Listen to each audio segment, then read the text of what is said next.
I-86 After Dark recommends simply the best cleaning services. Call 716-912-6940. Western New York's cleaning and restoration leader.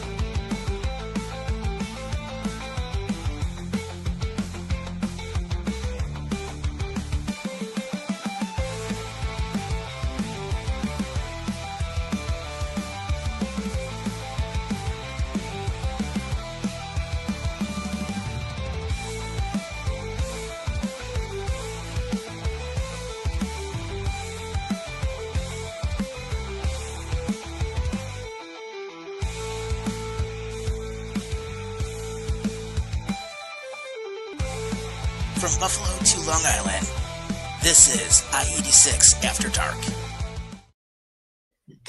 Welcome to I-86 After Dark, everybody. It is Wednesday night, October 29th, which means we're only a couple days from Halloween, and it's really only the three of us here tonight. So, of course, as usual, we got Buffalo Bob, who just dragged his ass back from North Carolina. We'll talk about the Panthers game in a few moments, and of course, we've got the great Dame here with us. How are you guys doing? I am fantastic. I have to tell you, man, I am fucking tired. I went through 10 hours of misery of just driving from North Carolina. I left at 6 a.m. in the morning, and I didn't get home till like 4:30 in the afternoon. And I went through 3 traffic jams, including a blazing fire, because one of the cars in Virginia was up in blaze, and that delayed traffic like a half an hour. It was fucking insane. But I will say is I'm sending my prayers to that family. But most importantly, though, happy Halloween, gentlemen. Yes, you too. Great, Dame. How's it going? I know you were at the Sabres game the other night. Yeah, I was at the Sabres game last night, thanks to Jolene and Larry. You know, the free Bandits tickets. They give you a couple games with the Sabres, so we got to go to a game last night. But, you know, I did think this was the Halloween special, so I got dressed up. Like, what happened, guys? Yeah, you got the Ricky Bobby costume going on there. Yeah, and I got the Guild of Columbus at 10 from the Venture Brothers. Yeah, and I'm just wearing the Josh Allen jersey and the winter hat with it too, but it's all good. So, of course, you got us here for a little bit. If you want to jump on and comment, feel free. We're on all the major platforms, including YouTube. And, of course, we will have the Craig Ramsey interview coming up later tonight or early this morning. So, of course, if you want to stay up like people had to for Game 3 of the World Series the other night, which went 18 innings, which we'll talk about a little bit later, feel free. It'll be on at some point tonight. But that being said, let's jump into our football segment first. And, of course, we're going to talk about the Bills and the Giants. And obviously, one of the things we want to talk about, you were at the Bills game. You got to see the epic ass whooping 40-9, and James Cook, he was definitely alive, well, and cooking because he ran for 216 on the day, and our wide receivers had to do basically nothing all day, along with Josh Allen, who basically had to do nothing because he only threw for like 163. Yeah, no, I got to tell you, man, that game was just an absolute shit show from the Panthers, for number one. Number two is that all of Bills Mafia traveled from Buffalo to Charlotte. Some people were residents in Charlotte, but I'll get to the details about my trip in a little bit. But as far as the game goes, James Cook, absolute perfect game. He went for 19 carries for 216 rushing yards and 2 touchdowns. That is incredible shit. That's that's almost breaking the record that you, my friend, went to with me 2 years ago for that Bills-Cowboys game a couple years ago. When he ran for like 171 or something like that. Yeah, 172 rushing yards for 2 tutties against the Dallas Cowboys in Buffalo. And I got to see him break his own record in Charlotte. So I will say that was freaking cool. Defense, though, I got to say, 7 sacks, 1 for every sin. So that was genius work. And you could just tell that Sean McDermott decided to tell Bob Babbage to fuck off, and he was going to run that defense. And that's actually what happened. He actually did the play calling, and there was a huge difference. That defense was a lot more aggressive. Bosa had a great game. That whole defensive line actually held its own, and we contained the run because when you look at what Rico Dowdle and Chuba Howard did, where were they? They did absolutely nothing. And, I mean, the only flashes we had of Dowdle was in the first half, but literally coming out of halftime, absolutely nothing that they could show for it. Well, James Cook was definitely cooking in this game. I mean, 216 yards is a new personal best. and that is, I think, the high for anybody this season running back. Yeah, I right think now. Saquon Barkley was the only one to come close, but he didn't get there. Yeah, Mhm. and it's crazy because Saquon Barkley, I don't think is even in the top 2 for rushing yards in the league. I think it's like Derrick Henry and like James Cook. It's those two in particular that are like skyrocketing right now. But I will say straightforward that what Josh Allen plays like shit, which can you really blame him? The guy has no fucking receivers, and they're in desperate need of a playmaker to begin with. Right. But James Cook gets them out of trouble. But Gabe Davis is now practicing on the practice squad. Yeah. I mean, what do you expect of him in the next couple weeks? Oh, Stonehands Davis? Stonehands Davey is what I called him when he was the primary number 2 receiver a couple of years ago. That's what I called him. Hopefully he can make an impact, but I'm not 100% counting on it. And then, of course, Jordan Phillips got elevated too. So Yeah, I'm not really holding my breath on the Gabe Davis front here. I mean, the Bills are now 9-0 after the bye under McDermott now, but I mean, it wasn't all good news with the defenses. You know, they lost Ed Oliver. Yeah, he's out with he's not going to come back unless they make a deep playoff run. Yeah, he's out with that pectoral injury or that bicep injury. I mean, so he's out for a little bit. He had, I think he either had surgery this week or is scheduled to have surgery. He says he wants to come back and be ready for the playoffs, but I mean, coming back from a torn bicep, though, I mean, that's a tough injury to get over. Mm-hmm. Yeah, no, I didn't Matt Milano have this injury where he tore his bicep? Yeah, and he was out for a long time. I think he ended up going on IR last year or the year before, if I remember right. Yeah, Yes. He tore his bicep and he's torn his pec twice. Milano's a mess. Mm-hmm. Well, I mean, I hate to say it, but that dude is just made of glass. But Ed Oliver, though, that to me is a big loss. But I will say, with Oliver out of the picture, this is a very good opportunity for Larry Ojejobi and Deion Walker. Deion Walker, I have to say something about Deion Walker. That guy is an animal, okay? I went down to Charlotte to watch him play. He was incredible this week. But the biggest attribute, Michael Hoysh. He had 3 sacks out of those 7. Great game coming back from being suspended. Well, yeah, when you take drugs and you miss out the first 6 games, then chances are you're going to get sober and you're going to put up 3 sacks in the game in your record book. Keep it up, and he'll be here for a while. Yeah, it's like, hey, I didn't know I was taking PEDs, but hey, here we go. Well, the one play I wanted to talk about was in that game was, I know the last podcast where I was talking about Shaq Thompson. Yeah. It was like his homecoming. He played with the Panthers for 10 years before joining the Bills this year. There was a particular play where he knew the play and he was standing up and motioning everybody over, go. And Dalton's just sitting. I'm like, if I was Dalton, like, call an audible or something. He knows the play is right. And he doesn't call anything. And then what happens? Bill's interception. Yeah. Like, he's yelling out there, the exact play. Everybody shift. Mm-hmm. Right. Yeah. And then, of course, what happens? Dalton gets picked off. I mean, it was a very simple play for him. Andy Dalton. Don't insult our God like that. Hey, he helped us break the curse. Yeah. We'll always have a soft spot up for him in Buffalo. Yeah. Sure. Of course. And then, of course... Sorry, Tom, go ahead. And then, of course, we had the fight at the end of the game when Carolina was pissed off. Okay, all right. Yeah, how did this start? Because I've only seen like the middle to the end.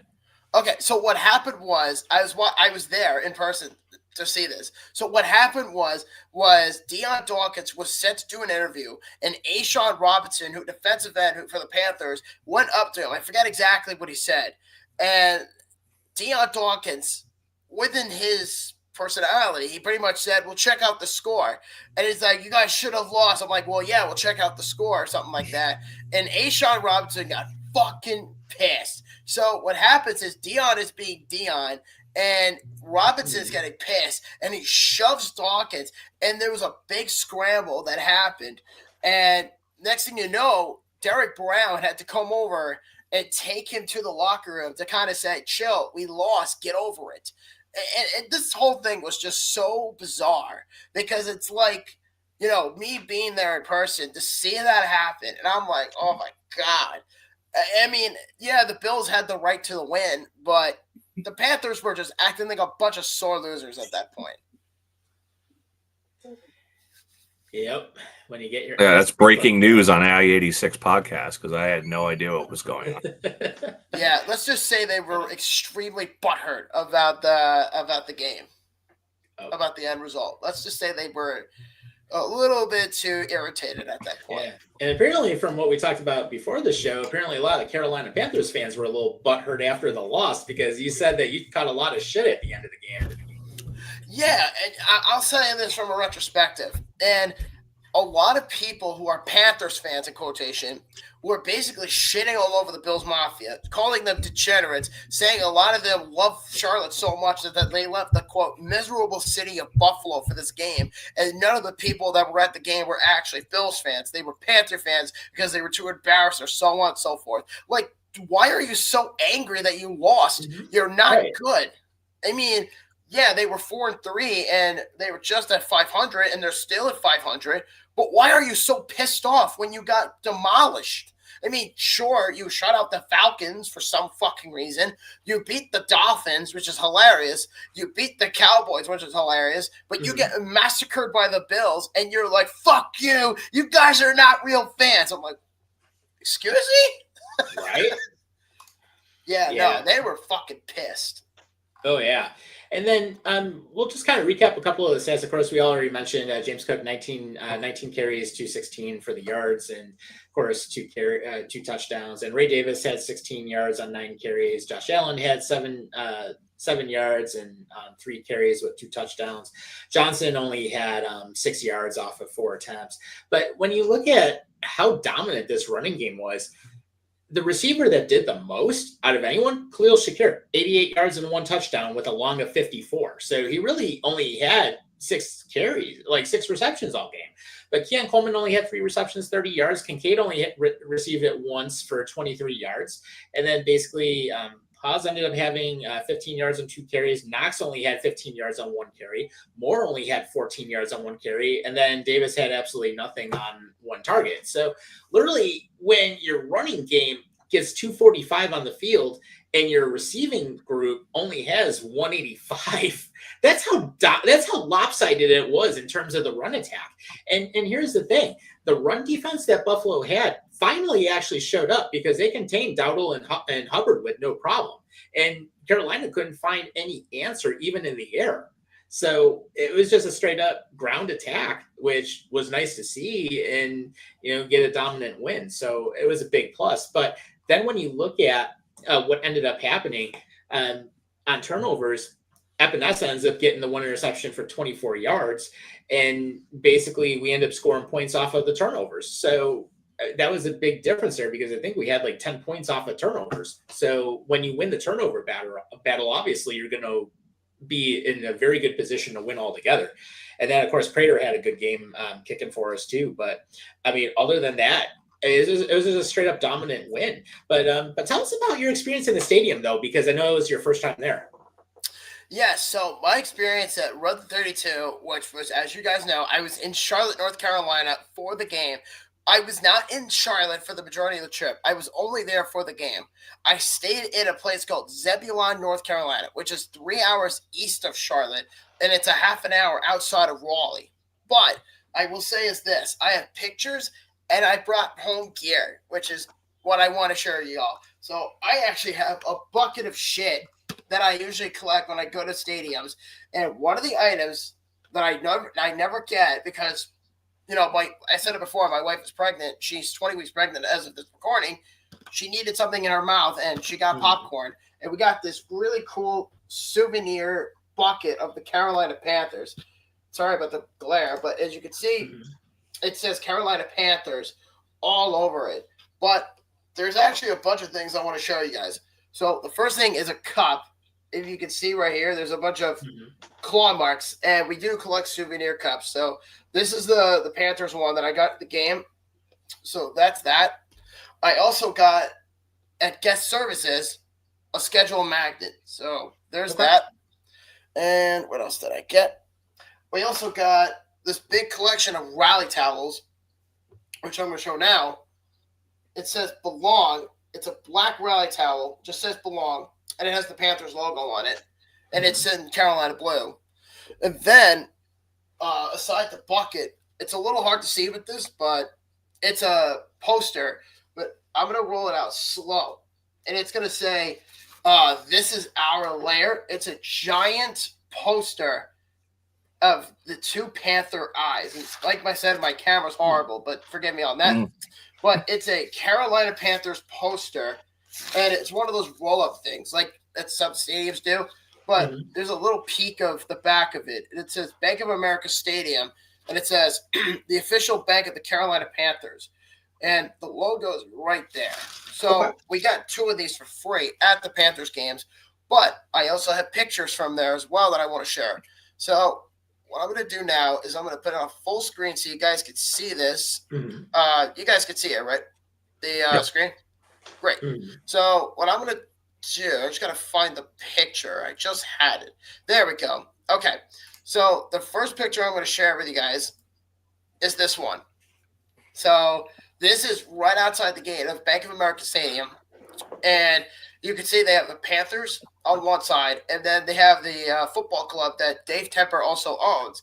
So they soccer here is huge in Charlotte. I'll say that for certain. And they're not even that old. So they've been around for a while. So that's that. And then I have this picture of me and my wife at the inside of Bank of America Stadium. And I got to tell you, there's an interesting story going around about that stadium. And I said this a few years ago, Tom, if you remember, we did the Cincinnati Bengals. Remember how we complained saying the stadium had like no like pride, team spirit, and things like that? Yeah.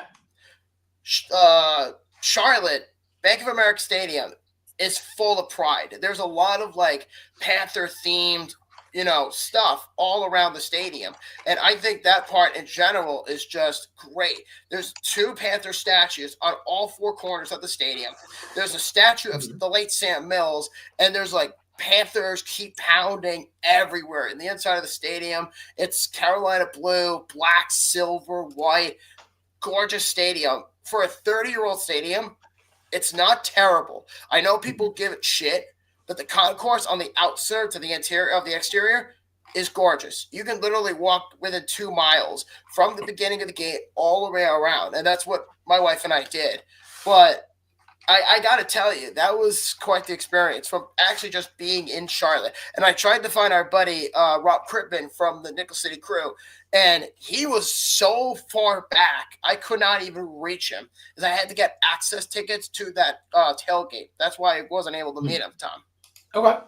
Yeah, and I was gonna say, and I know Rob's down there. He actually lives down there now, and formerly here from Buffalo, and his co-host DT ended up coming down to watch the game with them as well. So of course, we stream them tomorrow night on the I-86 network here as well. Of course, give them some love. I know they're going to go in depth with the Bills coverage and talk about the experiences there. Actually, it was kind of interesting too because Rob, if you're watching, I really like how you did that deep fried bird. So of course with the injection marinade, and that's one of my favorite ways to do it. So glad to see you. You know what you're doing there, which is good. But next time you're up here, man, give me a shot. We'll have a couple beers together. So with that being said, overall great game, and of course now this week we have a big test, and that is the Kansas City Chiefs. Yes, so we'll see what happens on Sunday with that game. But you know what? I have to sing a little song to Damien, and he's going to pick up what it is right away. Spooky, scary skeletons. My ankle's fucking broken. No.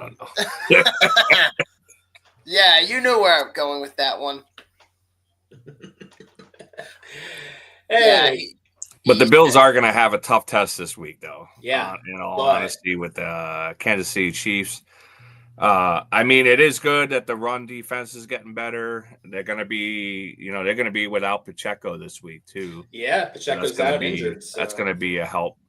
But I mean, the Bills are at home and they're still a 2-point underdog. Yeah, you know what? So they're not getting any love from Vegas. No, and you know what? Fuck Vegas, because at the end of the day, all I care about is if you're a good team, you don't make excuses, you find a way to win. And you know what? They've done that in the last couple of years. They played the Chiefs, whether it was at Arrowhead or in Buffalo. They've always found a way to do it. And that's a tall fact. The Bills, I think, the Bills have a lot of injuries right now, but it's the good teams that get through those injuries. Yeah. So people got to step up. Yeah. Exactly. You don't make excuses. You find a way to beat them, and that's kind of how I look at it. Yeah, getting Heshton and getting Ogunjobi back will definitely be a help. Now it's just a matter of getting everybody else on board too, and hopefully, if Davis can actually show up and have a somewhat of a resurgence for once, then maybe it'll be good. But we obviously, I know long term that we definitely have to improve at the safety position. We have to improve at wide receiver. I mean, we can't do wide receiver by committee. You got to have that number 1 or number 2 wide receiver that you can consistently go to, and we haven't had that since Stephon Diggs ended up leaving and going and basically going down to Houston. And of course, now he plays for the Patriots, which fuck the Patriots are in first place right now in the division. But I mean, and I will say Tennessee's got to be kicking themselves for firing Vrabel, because now they've gone through 2 head coaches in the last couple of years ever since, and they're just absolute crap. So that's how that is. But of course, before we get into Giants coverage, we'll take a comment here. And Lawrence is here with us, and he says the KC offense will really test the Bills' defense. Our secondary needs to wake up. And yeah, you're right. And he also said Josh has to wake up too. He looked lost last game. Well, it's also kind of a fact, because in the last couple of games, yes, he has lost, but can you really blame the guy? He has no fucking receivers. Josh Palmer he dropped in the Falcons game a few weeks ago. Right. Which you were there for. Yeah, I was there for that too. And so Palmer goes down. Davis is getting called up. And then you have Shakir, who's a slot receiver. Keon Coleman fucking sucks. I'm going to say that straightforward. That dude fucking sucks. All right? I'm going to say straightforward that guy, the Bills loved him when he first got drafted. He can't create separation. He can't catch. He doesn't move his fucking feet. And he has the length. And how many receivers could the Bills have gotten instead of Keon Coleman? Right. Trading down how many times in the draft? 2, 3? Yeah, could have easily picked up more picks, or you could have easily packaged them in a deal and go after a number 1 wide receiver. Yeah. And Joe Marie says Keon's so overrated. Yeah, you're right. Yeah, Keon Coleman is in his second year. You know what? Honestly, I would not be surprised because of his inconsistent play. I would not be shocked if he were to be traded either this coming Tuesday at the deadline or in the offseason. Because if there's one thing we know for certain, Keon Coleman is not the guy. He's too much of a whack job because he's always about personality. Mm-hmm. He's never focused. He's always trying to make a clown out of himself, and he doesn't even fucking try. It's like, dude, you have the length of an NFL receiver. You have the length of Randy Moss, for God's sake. Right. Use it. You don't even know how to create separation. But yeah, and that this also falls on McDermott and Brady too for not using him as a slot receiver. Instead, they're using him as a number 2 receiver within man coverage. It's the bullshit that comes out of it that is just bonkers. Right. Well, how many times has he been benched for disciplinary reasons too? A handful of times. At least a few times, right? And Joe Marie says that she gets it, but she really doesn't see them trading him. I would say if he were to be traded, probably not till the end of the season. That's just my guess. Yeah, I would probably say in the offseason myself. Yeah, I mean, unless there's someone that's a bona fide number 1 wide receiver right now that we can instantly get, I just don't see him moving out anytime soon. It's just really amazing that these Bills receivers can't seem to get any kind of separation whatsoever. Yeah, and we really didn't have that issue until just this past year. Basically, It's very recent because Diggs could always get separation. Even Stonehands Gabe Davis could separate better than what we're seeing with Coleman and with what we're seeing currently. And that's it. Bring Matt Collins back. Matt Collins. I would have loved to see him here. Yeah, he's having a good year in New England right now. I will say, though, that there is a lot of speculation about Jacoby Myers coming here. There's also a lot of speculation about Rashid Shaheed from the New Orleans Saints. He's been brought up as a possible candidate. But if there's one thing, and I think it's abundantly clear, that they desperately, and I mean they desperately need a playmaking wide receiver. I don't want some shithead from the practice squad. I don't want bumfuck secondary or third string wide receivers. You need good, real talent. Mr. Bean, get off your fucking ass, be a fucking man, stop licking your crotch, and go get a goddamn receiver. Fuck the cap. If you want to win the Super Bowl, do it. Go get This a is fucking Buffalo, win. man. We're going garbage picking again. Yeah, we go dumpster diving. You don't know that by now? Yeah. How many fucking receivers has this guy gotten where it's like, oh shit, what are we gonna do here? It's like, what the fuck do you do at that point?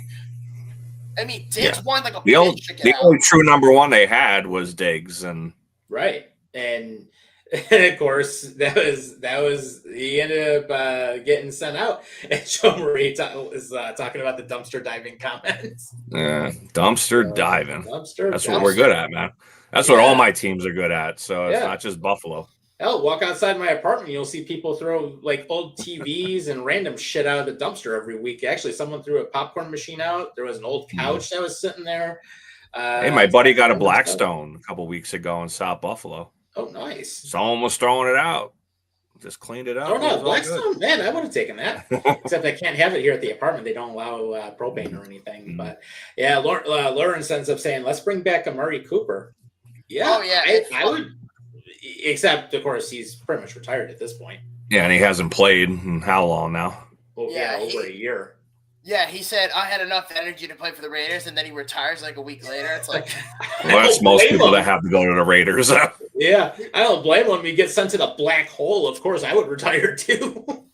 God damn it. Oh, man. I will say is that I am fucking praying that Brandon Beane gets his head out of his ass and be a big man, be a big boy, and go get a wide receiver. There's like 7 of them that are listed this year. Guys like Rashid Shaheed, Brandon Cooks got listed. Chris Olave was one. And do you really have confidence in him to go out and get a receiver, especially the way the defense is banged up right now and McDermott talking in his ear? He's gonna want a defensive piece. Well, I mean, they could do both for all I know. I would love both. But yeah, I would love to see that. Get another big body on the defense. I'll put it this way: get another corner because Trey White's not what Trey White used to be. No. And I will say this is Jawan Jennings from the 49ers is also available for trade. So there's receivers, but I'm going to make a very bold prediction right here. And you could disagree with me all you want. That's fine. There was a rumor that Jacoby Myers, it came out today, by the way, from ESPN, and it was said that Jacoby Myers is being linked to the Broncos, the Bills, and the Steelers. My prediction is if Jacoby Myers goes to either the Pittsburgh Steelers or the Denver Broncos, mainly the Pittsburgh Steelers, Rashid Shaheed's going to be a Buffalo Bill. That's my prediction. Okay. Yeah, it could be an option. Actually, Larry's jumping back in the chat here too. And of course, if you guys want to comment, feel free. And he ended up saying that there's better free agent safeties available than what we have on the roster now. And yeah, he's right. Our safety core sucks. Well, if you want to give up draft capital for Tariq Woolen, be my guest. I mean, I'm not the GM, but as far as I'm concerned, I'm not Bean. But it's just a matter of like what you do in that situation. Mm-hmm. You can't just go into the playoffs, possibly as a second seed in your own division, mind you, that you fucking blew in week 5. And it's like you can't go into it and say, yeah, I like this team. No, you fucking can't. Suck it up and go make some adjustments. Go make the adjustments and do what you've been doing for the last 4 or 5 years. Go get at least a big name player because Bean has completely done it in the past. Razzle Douglas, Naheem Hines, Amari Cooper. He's clearly capable of doing it. Yeah. But then you look at those players. Naheem Hines, we really didn't utilize him properly. Amari Cooper, we barely used him. Razzle Douglas, barely used him. Well, Russell Douglas was on the defensive side of things, but I thought he was pretty good when he was here. Yeah, I mean, to an extent, right. But the other two, though, we barely used. I'm just saying it's ludicrous that this management group with McDermott and Bean, they haven't gotten to the point like, oh shit, we have a star quarterback in this league. Let's get him some real weapons. I mean, he's not in first grade. The dude is in fucking college. Go get him some classmates. God damn it.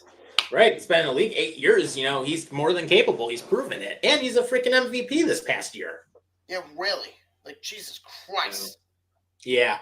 But no, it's totally nuts. But lots of stuff that we'll have coming up for this game, though, and of course, I know our friends at Nickel City Crew will cover a little bit more going into that tomorrow afternoon. I believe they start at 5 or 6 p.m. So, of course, if you want to watch the show, you can go to their page, Nickel City Crew, or join us right here on I-86 Network. And, of course, we restream it, so we have it in real time. But before we get into the Giants, I just want to give a quick shout-out to one of our two sponsors. And, of course, we are one of our sponsors is Simply the Best Cleaning and Restoration out of North Tonawanda. So if you need regular house cleaning, junk removal, home preparation for selling, or any damage restoration, give them a call. They can be reached at 716-912-6940, and they're open 24 hours, and they work with most insurances. So, of course, proud sponsor of the show, so we appreciate you guys. And Oliver J says he is back with Buffalo Bob, the Great Dame, and the Ginger Hammer. What's up? So good to see you, man. I know you've been commenting quite a bit, so nice to see you. And, of course, after tonight's show, I'll be gone for a few more weeks to working on some side projects again, but nice to hang out with you all as well. So let's talk about the Giants, because it was brutal with what happened in that game. First and foremost, Cam Scatabo ended up being out for the season now after that wicked ankle injury where he basically had that compound fracture. And let's just say anyone who watched that, it was not pretty to watch. I think he has something to say. I don't know. You look like you had something to say. I'm waiting on you. You're the Giant fan here. I mean, the Giants were very exciting for like 2 weeks. They got our hopes up for that 2-week period. They brought some life back to the team. The creatine Caucasians. Unfortunately, one of them is gone now. Dart's still there. Dart still looks impressive. I mean, he's lost Neighbors, number one receiver. Now he's lost Cam Scatabo for the season. And he still was decent. He wasn't too bad. So I think we really got something with this dude. Now we just got to try to get some pieces around him. But it's not really the offense that's really faltered the last couple weeks. The defense that was so strong at the beginning of the season has just disappeared. And they can't stop the run at all. Like, it's getting to the point of ridiculousness, which even is a story out about Carl Banks, former New York Giant, calling out Dexter Lawrence. He's been struggling, and they were going back and forth in the media. I don't know if you've seen that. No, tell me. This is new to me. Yeah, I have the story pulled up here, so... breaking news from I-86 Network from yours truly. Mm-hmm. So basically, Carl Banks called out Dexter Lawrence, saying, he's struggling. Basically, Lawrence fought back, said he's delusional. His words are delusional. I'm trying to see what he said at the beginning. Yeah, basically, he was just saying he's been struggling the whole season. And they've just been going back and forth. There was really not too much to the story, but there was only a little bit. Oh, man. So it sounds like Dexter Lawrence's ego was completely bruised because Otis Anderson told him, dude, you fucking suck. Go fix it. Otis Anderson. No, it was Carl Banks. Carl Banks, sorry, not Otis Anderson. Yeah. And Joe Marie ends up chiming in, and she says that she saw someone say with Dart, Neighbors, Scatabo, and a new coach, the Giants will be fired next year. I doubt Dayball stays as coach after the end of this season. He can't. I mean, he just can't. He's had too many chances. Yeah, he got to the playoffs once, but he's done absolutely nothing to prove that he's head coach material since then. And it's ironic enough that Daniel Jones and Saquon Barkley are both off the team, and both of them are having MVP years. Mm-hmm. But now we have to go back to Tyrone Tracy, running back. Yeah, you're screwed. I thought the same thing, but then I was like, doing a little bit of a deeper dive into it. And, he came in last year as a rookie in a tough situation where he had to replace Saquon Barkley. There's nobody replacing Saquon. It's just not going to happen. So this guy comes in as a rookie, and he actually had the second most yards for a first-year Giant behind Barkley. So he really didn't have that bad of a freshman rookie season. Not so great this season, but maybe after he saw what Scatterbo could do, maybe he could come back and be that spark. Because I would have loved to see the two of them on the field together, and we got only a couple games of that this season. Well, yeah, and Scatterbo was having a great season before he got hurt too. Just seeing all the work that he's put in and what he's been able to do against defenses. I mean, he has a talent for running the ball, and I mean, and I will put this out there. I mean, that was a good draft pick getting him because I see some glimpses of how he runs and similarities to Christian McCaffrey in a sense too. And I think there are some comparables there. And if he can get healthy and puts in a full season next year and gets back on track, I mean, that would be huge for you guys. So, and Oliver J says, Giants need to make a play for Jacoby Myers. He and Neighbors would complement each other next season. Yeah. See, I would have loved for the Giants to make that move, but they don't really have the assets to do it. Because a couple of weeks ago, Damien and I were talking about this, about how they were in the rumor mill when they were hot at the time. And I want Jalen Waddle, though. Yeah, Jalen Waddle. You might get him. It's possible, but I mean, I honestly don't know what's going to happen. Yeah, but know how messed up Miami is right now. I could see Jalen Waddle being traded in the offseason, not during the season. I just can't see it happen. But the Ginger Hammer just mentioned Christian McCaffrey, and guess who the Giants are playing this week? Yeah, San Fran. Christian McCaffrey and the 49ers. Yeah. And they're 2.5-point underdog, which is surprising. It's not more than that. Yeah, I was going to say, I mean, although San Fran got their ass handed to them defensively this past week, but I mean, that being said, I mean, McCaffrey, great running back when he's healthy. He can absolutely destroy defenses. And then, of course, they actually had George Kittle in the mix finally, too. He actually had a pretty good game. So, you know, getting back on track there. I mean, I can see why Vegas might say only 2 points, but, I mean, realistically, it's got to be more than that. I mean, I would have probably said that if Scatterbo was healthy, I would have no doubt said the Giants should definitely be making a play for Myers or anybody else for that matter. But I think as soon as the exposure of his ankle came out, you knew the season was over right there. Yeah. Yeah, there's no doubt about it. And but then again, Vegas only playing at 2 points. Hey, they just got busted in that big ass NBA gambling ring. So of course, we could always talk about that a little bit later because there was some epic stuff that came out on that. But just with where we're at right now on the football side of things, it's going to be an interesting week. And of course, I mean, we did have some interesting games this past week. Chargers won. Dolphins actually showed up for a change. Then, of course, the Ravens finally came back and beat the Bears. Obviously, Bobby, you were at the Panthers game where you got to see the annihilation there. But how about the New York Jets coming back to embarrass the Cincinnati Bengals by scoring 39 points, coming from behind and getting their head coach their first win? Yeah.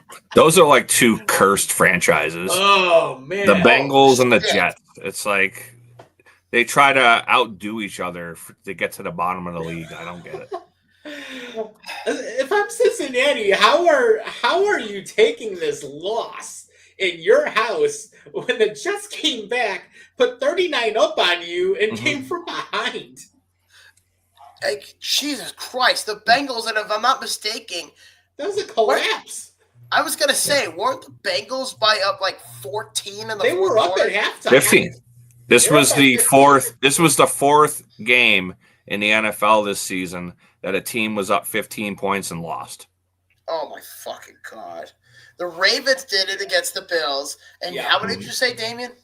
4. So the Giants, the Giants versus Broncos. Yep. I believe there was also Carolina Panthers did it too. Yeah, I think it was in their first win they came from behind. No, the Panthers did it against the Dolphins. The Dolphins were up by 2 touchdowns, and the Panthers came back and won. Yeah. And then recently with the Jets against the Bengals, it's like, Jesus Christ. Crazy season. Yeah. Yeah, I was gonna say this season is so fucking weird because it's like you have all these blown leads, all these comebacks, everybody's getting hurt, and then on top of all that, you have teams who you thought were going to be good, who are decent but not strong enough to make the playoffs. Right. Yeah. And then R.I.P. Nick Mangold too. That was a crazy loss. That's a bad loss. Yeah, kidney disease. I mean, it was only 41. Loss. Yeah, way too young, man. Way too young to go. And, just thinking of some of the other games that ended up taking place, I mean, there were some interesting matchups because obviously Texans beat the 49ers. The Patriots annihilated the Cleveland Browns, which that's no surprise. Eagles, of course, beat the Giants. The Saints got blown out 23-3. The Broncos whooped the Cowboys' ass 44-24. So I'm glad to see that, which I wonder how Millman's taking that. But then the Colts beat the Titans 38-14. So Danny Dimes is still having a good season. The Packers beat the Steelers in Pittsburgh at 35-25. First time that the green and gold has won there in a while. And then, of course, we ended up having the Chiefs destroying the Commanders 28-7. So, and Buffalo Bob's going to have to apologize to me for drafting Daniel Jones in my fantasy league. I'm looking like a genius. You are looking like a genius. Yeah, it's also 7-1. No, hold on, shut up. First off, you shithead, you told me that you were ashamed that Daniel Jones was your fucking starting quarterback. I still am. It's like my dirty little secret. Embarrassed. It's my dirty little secret. Yeah. I hate you. Guess who my backup is Everybody now? hates My backup Bobby. is, There's the TV sitcom. Everybody hates Bobby. Yeah, just like everybody comments. hates Raymond. Yeah, everybody hates Bobby. Hashtag everybody hates Bobby. There we go. Joe Marie says no guarantees until the clock says 0. That's 100% accurate. That's always the case. And Lauren says only AFC team that's dominated has been the Colts with Taylor running over everyone. Yeah, he's been fast and fantastic. Yeah, he's been having a good year. It reminds me of when JT, this was before Daniel Jones. I remember when Jonathan Taylor was in the running for MVP in the NFL Top 100. In 1 year, I think he was in the top 5. That's what this reminds me of. Yeah, it's a while back. And didn't he have, it wasn't Richardson, but didn't he have Flacco throwing the ball to him? No, I think back it was, when Luck was around? No, it was either, it wasn't Richardson because he wasn't there yet. I think it was, now that I think about it, or was it Philip Rivers? No, I think it was Matt. Now that I think about it, I think it was Matt Ryan. Okay, yeah, possibly. I wasn't even thinking about him, but I know Rivers played there for a little bit. I know Flacco did a little bit. Of course, Andrew Luck even further back. So yeah, which congrats to Andrew Luck's team because he got Florida's coach fired. So there you go. After that win. Yeah, that's for certain. But I will say though that the Colts are having a very good year, and I will say I'm not ready to call them Super Bowl contenders legitimately yet. I want to see, and I said this last week, I want to see what they do in the playoffs because that's always the big test. What will you do in the playoffs? Right. That's very true. I mean, they haven't really been tested yet on it. So, I mean, anything can happen. But we've got a couple quick other things before we go into the second half of the show. And one of the rumors that's coming out is Tyreek may actually decide to hang up the cleats. Yes. Tyreek Hill, the drama king himself. Tyreek Hill. So, yeah, there's a rumor going around that Tyreek Hill might end up retiring. And according to him, he told the Set Show that Tyreek Hill has left the door open to potentially retire after his gruesome leg injury he suffered a while ago. He said, quote, right now I'm happy, and I'm happy to be with my kids in the career that I've had. I'm at the point now where I need to have a conversation, end quote. Here, there. I mean, what's he going to do besides football? Twitch, porn, play with his kids, smack his porn. baby mamas. Porn. I could see porn. Yeah. Well, it's funny because 1 year he said, I think when he was turning 29 or 30, he said after football he wanted to be a streamer on Twitch and he wanted to do movies on Pornhub. Oh, Jesus. Or OnlyFans or whatever the two. I don't know. I don't know any of that. But but I'm just saying, Tyreek, you have 11 fucking kids. Why don't you actually go be a responsible dad? Stop being a fucking man-child and be there for your baby mamas. He hasn't done it up to this point. Why would he start now? Yeah, he ain't Exactly. gonna change. Yeah, he won't change.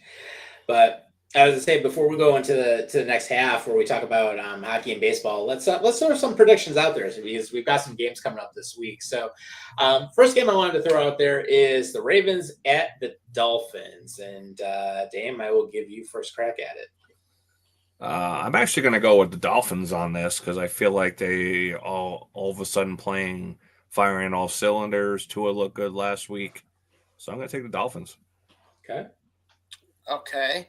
I'm going to take Baltimore because, yeah, I know they beat the Bears with Tyler Huntley and all that, but Lamar Jackson's coming back. And who knows? I think the Ravens are going to get their mojo that they've been desperately needing. Now that Lamar's back in full swing, I'm going to give it to the Ravens. I look at it with Lamar Jackson coming back. He's going to want to prove himself. He'll probably get some good rushing yards along with throwing in the air, obviously. But Derrick Henry is always a tough running back to stop, and you got to have an elite run defense to even try to contain him. And I don't think that Miami's completely there yet. So I got to say what's going to probably happen, Dolphins will lose. They'll go to 2-7. Ravens will go to 3-5. And we're still on Mike McDaniel firing watch because that hasn't happened yet. Yeah, we'll see. And Oliver J says Ravens, so he agrees with me. Okay. All right, cool. All you Dolphins haters. Yeah, fuck the Dolphins.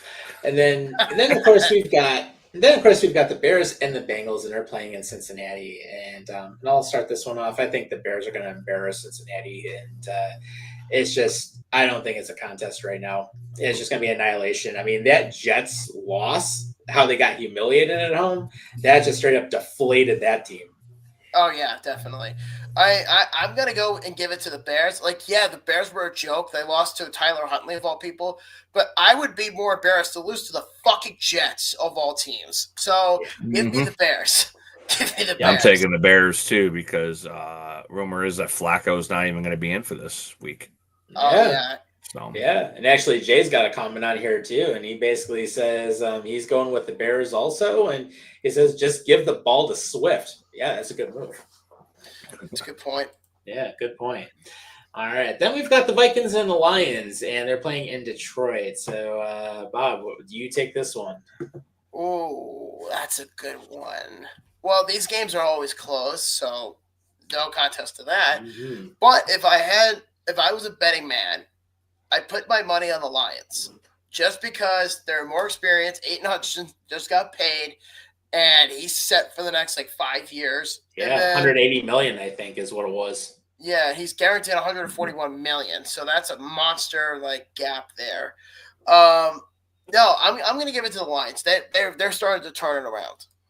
Okay, Dan, what do you think?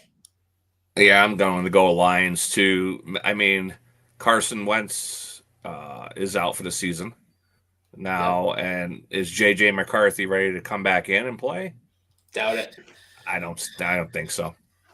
Yeah, and I would give it to the Lions too. I mean, Hutchinson's playing well. I mean, you got Amon-Ra St. Brown. I mean, you've got a good legit receiver. You've got a good running core. So I mean, they've found ways to win even when they've been hurt. And I just think right now on paper, I mean, the Lions are a better team offensively and defensively. And then Larry actually had a comment prior to. He actually had two comments. So he talks about how Flacco was hurt. So that's definitely one thing that we see there. And then he's going with the Lions too. So good to see. Then we've got coming up, we have the Panthers and the Packers. I'm going to take this one, and I'm going to say right now, Panthers are respectable this year compared to what they were last year, but there's no way they're going to beat there's no way the Panthers are going to beat the Packers. I mean, Jordan Love's doing well. You've got a good run game on the Packers side. Micah Parsons can absolutely be a game changer. So, I mean, I got to give it to the Pack. They're going to go to 6-1-1. Yeah. No. First off, I like the Panthers. I have no issues with them, but their fans were so bitter over this game this past week with Bills Mafia. So let me ask Panthers fans this question, if any of them are watching. My question to you, at least going up to the Packers game, I want you to tell me if you can at least invade one stadium in your pathetic franchise's history and tell me how great it is. Try doing that at fucking Lambeau Field. Then come back to me in a week or 3 later. So with that being said, I'm going to take the cheeseheads in this situation. Give me the Green Bay Packers. Yeah. And I will say this, if the Bills play at Lambeau sometime, regardless of what's happening, that is going to be a Road to 32 episode. Yes. And Jay said, we all know Buffalo Bob's going with the Panthers. Show the bucket. Well, yeah, I know. I thought you were going with the Panthers too. Well, here's the bucket, but I am not going with the Panthers because they're a shithead franchise. Their fans so he could throw up in that bucket later. Yeah. When the Packers put an ass whooping on them. Yeah. Absolutely. Yeah, our Panthers can use as their shit bucket. Yeah, or make pumpkin seeds with that. Yeah. I don't know. Or just feed it to the birds or something. I don't know. Let's go Tucker Kraft, man. There you go. Killing it this year. Yeah. Dan, what's your thoughts? I'm taking the Packers all the way. Okay, cool. Then, of course, we've got the matchup of the Broncos and the Texans. And, Dame, I'll give this game to you. Oh, man. This is a tough one. But it could be a toss-up either way. But I'm still going to go with the Broncos. Okay. Which version of the Broncos are we going to get here? Yeah, no, that's a tough one. That's the question. We all thought the 49ers were going to win last week, and look what happened. Mm-hmm. Just saying. Look what happened to the Niners last week to Houston. So I think with that being said, I'm going to ride on that momentum, and I'm going to give it to Houston. Okay. I would have to question what version of the Texans are we going to get and what version of the Broncos are we going to get, because I mean, both teams have played like crap during the season, and both teams have had really good wins. I mean, Texans last week ended up beating San Fran, which is a really good win for them, and improved to 3-4. The Broncos had a good come from behind win a couple weeks ago. So it's a tough one, man. You know. Yeah, and is Nico Collins coming back from his concussion? We don't know. Yeah, that's the other question, because if Nico Collins is out, then I would almost have to give it to the Broncos just because they're going to have a better offense set up and a better secondary. But I would say it's going to be close. I'm going to give it to the Broncos probably by 3. Okay. Yeah, it's going to be a close one. Yep. Christ in hell. Yeah. Then, of course, we're going to have one of the more boring matchups of the week, which is the Patriots and the Falcons. And, Bob, I'm going to give this to you. 3 words. Big-ass lead. Okay.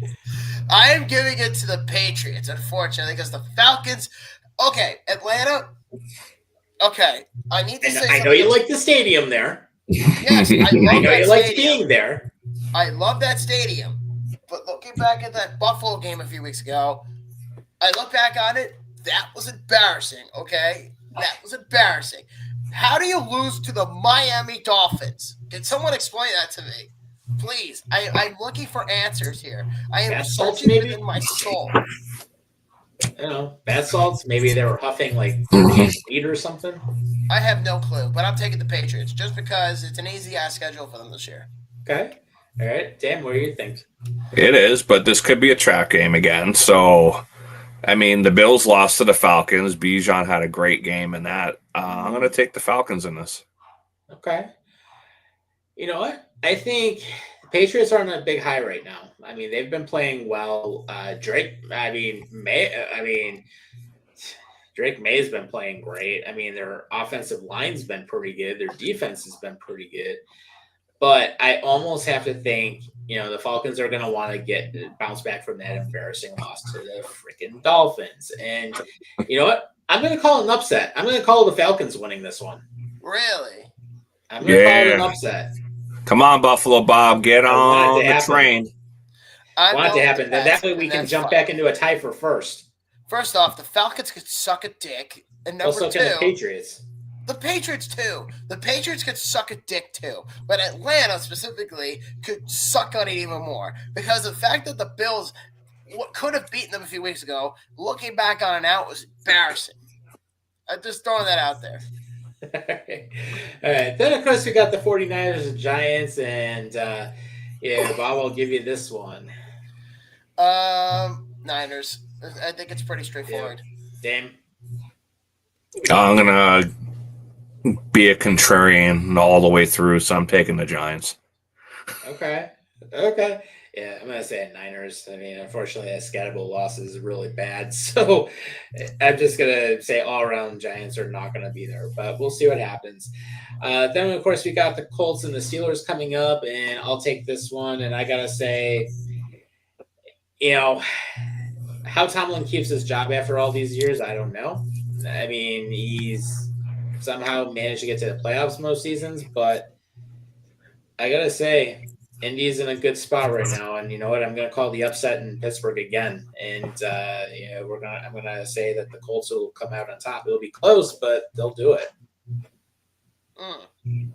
I mean, for me, I'm going with the Pittsburgh Steelers. I know they played like shit against the Packers, but they can at least put up points, so it's not entirely a bad thing. So I'm gonna go with the Steelers. I agree with Tom on this one. Yeah, I'm going with Indiana Jones and the Colts. Yeah, actually, Bob, I actually chose the Colts. Yeah, he chose the Colts. Oh, I thought you said in the upset. No, I chose the Colts in an upset. Why would that be an upset? Well, to beat Pittsburgh at home. I mean, that doesn't. Yeah, Pittsburgh at home. They probably favored still. I see what you did there. But okay, fine. Fine. I'm going to be the lone wolf. I'm taking the Steelers. Okay. Mm-hmm. All right. And I will say in my office, I do have a terrible towel from when I used to live there. So there was that. But, and I actually do have a Pittsburgh Penguins jersey. I do have the hat. I do have the Steelers stuff. So, you know, I've got some stuff from there. You know, I lived there for a little while, but it's all good. And yes, Pittsburgh, we're coming back. So we're going to be down there at the end of November. So if you do come and run into us at some point and you recognize us from the show, feel free to say hi. We'll be at the Acrisure Stadium for that night game. So, or you might see us at PPG Paints Arena the night before. So we'll see what happens because yes, Pittsburgh Penguins, we're coming to see you guys too. And then, of course, a couple last games. We've got the Chargers and the Titans. I'm just going to call this one right as it is. There's no way in hell the Tennessee Titans are winning that game. No. Yeah, I think we can all agree on that one. Yeah. And then, of course, the Rams and the Saints. I think the same thing. Rams are going to totally just kick their ass. Most likely. Yeah. More likely. Yeah. And then, Dame, I'll give this game to you. We got the Jaguars and the Raiders, and they're playing in Vegas. Wow. Yeah, they're playing in the Black Hole. They're playing in Vegas. I'm still going to take Jacksonville. Okay. Bob? I'm going to take the Jaguars also. Okay. Yeah, same here. Raiders are not doing well. They're 2-5 anyways. Then, of course, we've got the Bills and the Chiefs coming up here, and it is going to be at home. It is a 4:25 game, and Bob will give it to you to take this one. Yeah, I'm going to take the Bills because I think a lot of people are Debbie Downing on them because of their performance on the offense this year. But I think they could do it. I truly believe they could do it, and I've always stood by that. I think they could beat the Chiefs. They've done it before. What makes a difference now? I know that playoffs are different, but this is the regular season. So yeah, anything goes. But give me the Buffalo Bills. Yeah, and I was going to say, 3 years ago, we were in Kansas City, and we watched them beat the Kansas City Chiefs at Arrowhead. So I remember when we were there. And Jay's putting his money on the Chiefs. Dame, what do you think? I think it's going to be another close game. I think we almost kind of want the Chiefs to win because every time Buffalo beats them in the regular season, then they lose to them in the playoffs. So maybe we lose to the Kansas City in the regular season, and then when we see them in the playoffs later, that's when we strike. Okay, I see where you're going with that. Both teams are Chiefs are 5-3. We're 5-2. I would say I'm still going to go with my Bills just because of the fact that I just can't stand the Chiefs, but they do have a great fan base though, and Lawrence ends up saying Chiefs because the defense will collapse at the end, and honestly, he could be very well right about that. I mean, especially run defense. And Joe Marie says she wants to see the Bills take it, but thinks it might be KC. I mean, it's really a toss-up game. To say the least. I mean, both teams are fairly evenly matched. I mean, Kansas City will be without Pacheco this week, so of course there goes their star running back. I mean, and then of course from there, I mean, we're going to be down. So yeah, Rashee Rice is back, and we just can't seem to cover those speedy receivers. Right, exactly. And then of course Kelsey can always be a factor too. Well, the other thing you guys have to take into account is that Hairston is back there, Benford's back there. See, I think that's what a lot of people are forgetting is, yeah, the injuries are a big thing for this team. I completely understand that. But you have to be a little faithful, at least just a bit of it. Like, I know pessimism is a big fucking word in Buffalo. Trust me, because I know. Yeah. But you have to have a little faith. This is not, the 2010 Buffalo Bills. This is not where it's like, oh, they suck and they're not going to win. Right. This is the 2020 Buffalo Bills, right? Mm-hmm. They've already met them twice in the conference championship. Yeah. They've beaten them every year in the regular season. And the Chiefs always find a way to beat them in the playoffs, allegedly. If it's not ref ball, then Buffalo has a shot. If it is a ref ball, then it's Kansas City. But in general perspective, yes, it's going to be an open, it's going to be open season. But I can see Buffalo taking advantage here. Yeah, and plus, who knows what's going to happen with Xavier Worthy because of the fact that he was hurt recently too. So, I mean, there's always that question mark that could certainly come up. And then Jo Marie actually dropped another comment here also, and she actually ends up mentioning that she's a Giants fan in Buffalo, so she can be pessimistic about the Bills. Well, being a Giants fan alone is a little pessimistic, don't you think? Hey, you and Dave are on the same page. Yeah. All right. And then, of course, we got the Sea Chickens and the Commanders, as Brittany would call it. And basically, Dame, I'll give this one to you. I'll go with the Sea Chickens then. Okay. You know what? I will give it to them. They're actually playing a lot better than I expected this year. And yeah, and just think about it. 1 year ago tomorrow, we were there. Yeah, that's true. And you know what? Fuck it. Give me Seattle. Yep. All right. Washington looks like ass this year, but they're also banked up. Daniels is hurt and things like that. Yeah, they took some bad injuries, but congrats to them getting the new stadium on the old RFK site. They already started tearing that old place down, so nice to see them go back in the district finally, and they're going to be making some noise there, which is a lot better than that dump in Landover that you went to a couple of 2 years ago when you went to the old FedEx Field or whatever it's called now. I think it's called Northwest Stadium now. Yeah, I went there when it was called FedEx Field. Yep. And hey, at least he didn't have the pipe break dropping shit all over everyone like it did that one game. Yeah, no, that stadium's going to get torn down in a couple of years. Yeah. And then, of course, last but not least, Cardinals and the Cowboys to round it out. Give me the Angry Birds. Okay.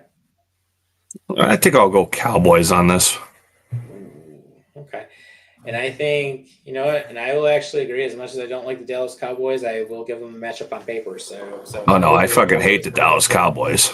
Yeah, same here. I just think that they'll actually still take it over the Cardinals, though. But I absolutely hate the Cowboys either way. Any week we can go by and we don't have to hear, "We them boys."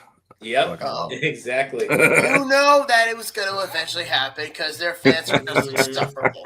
Yep.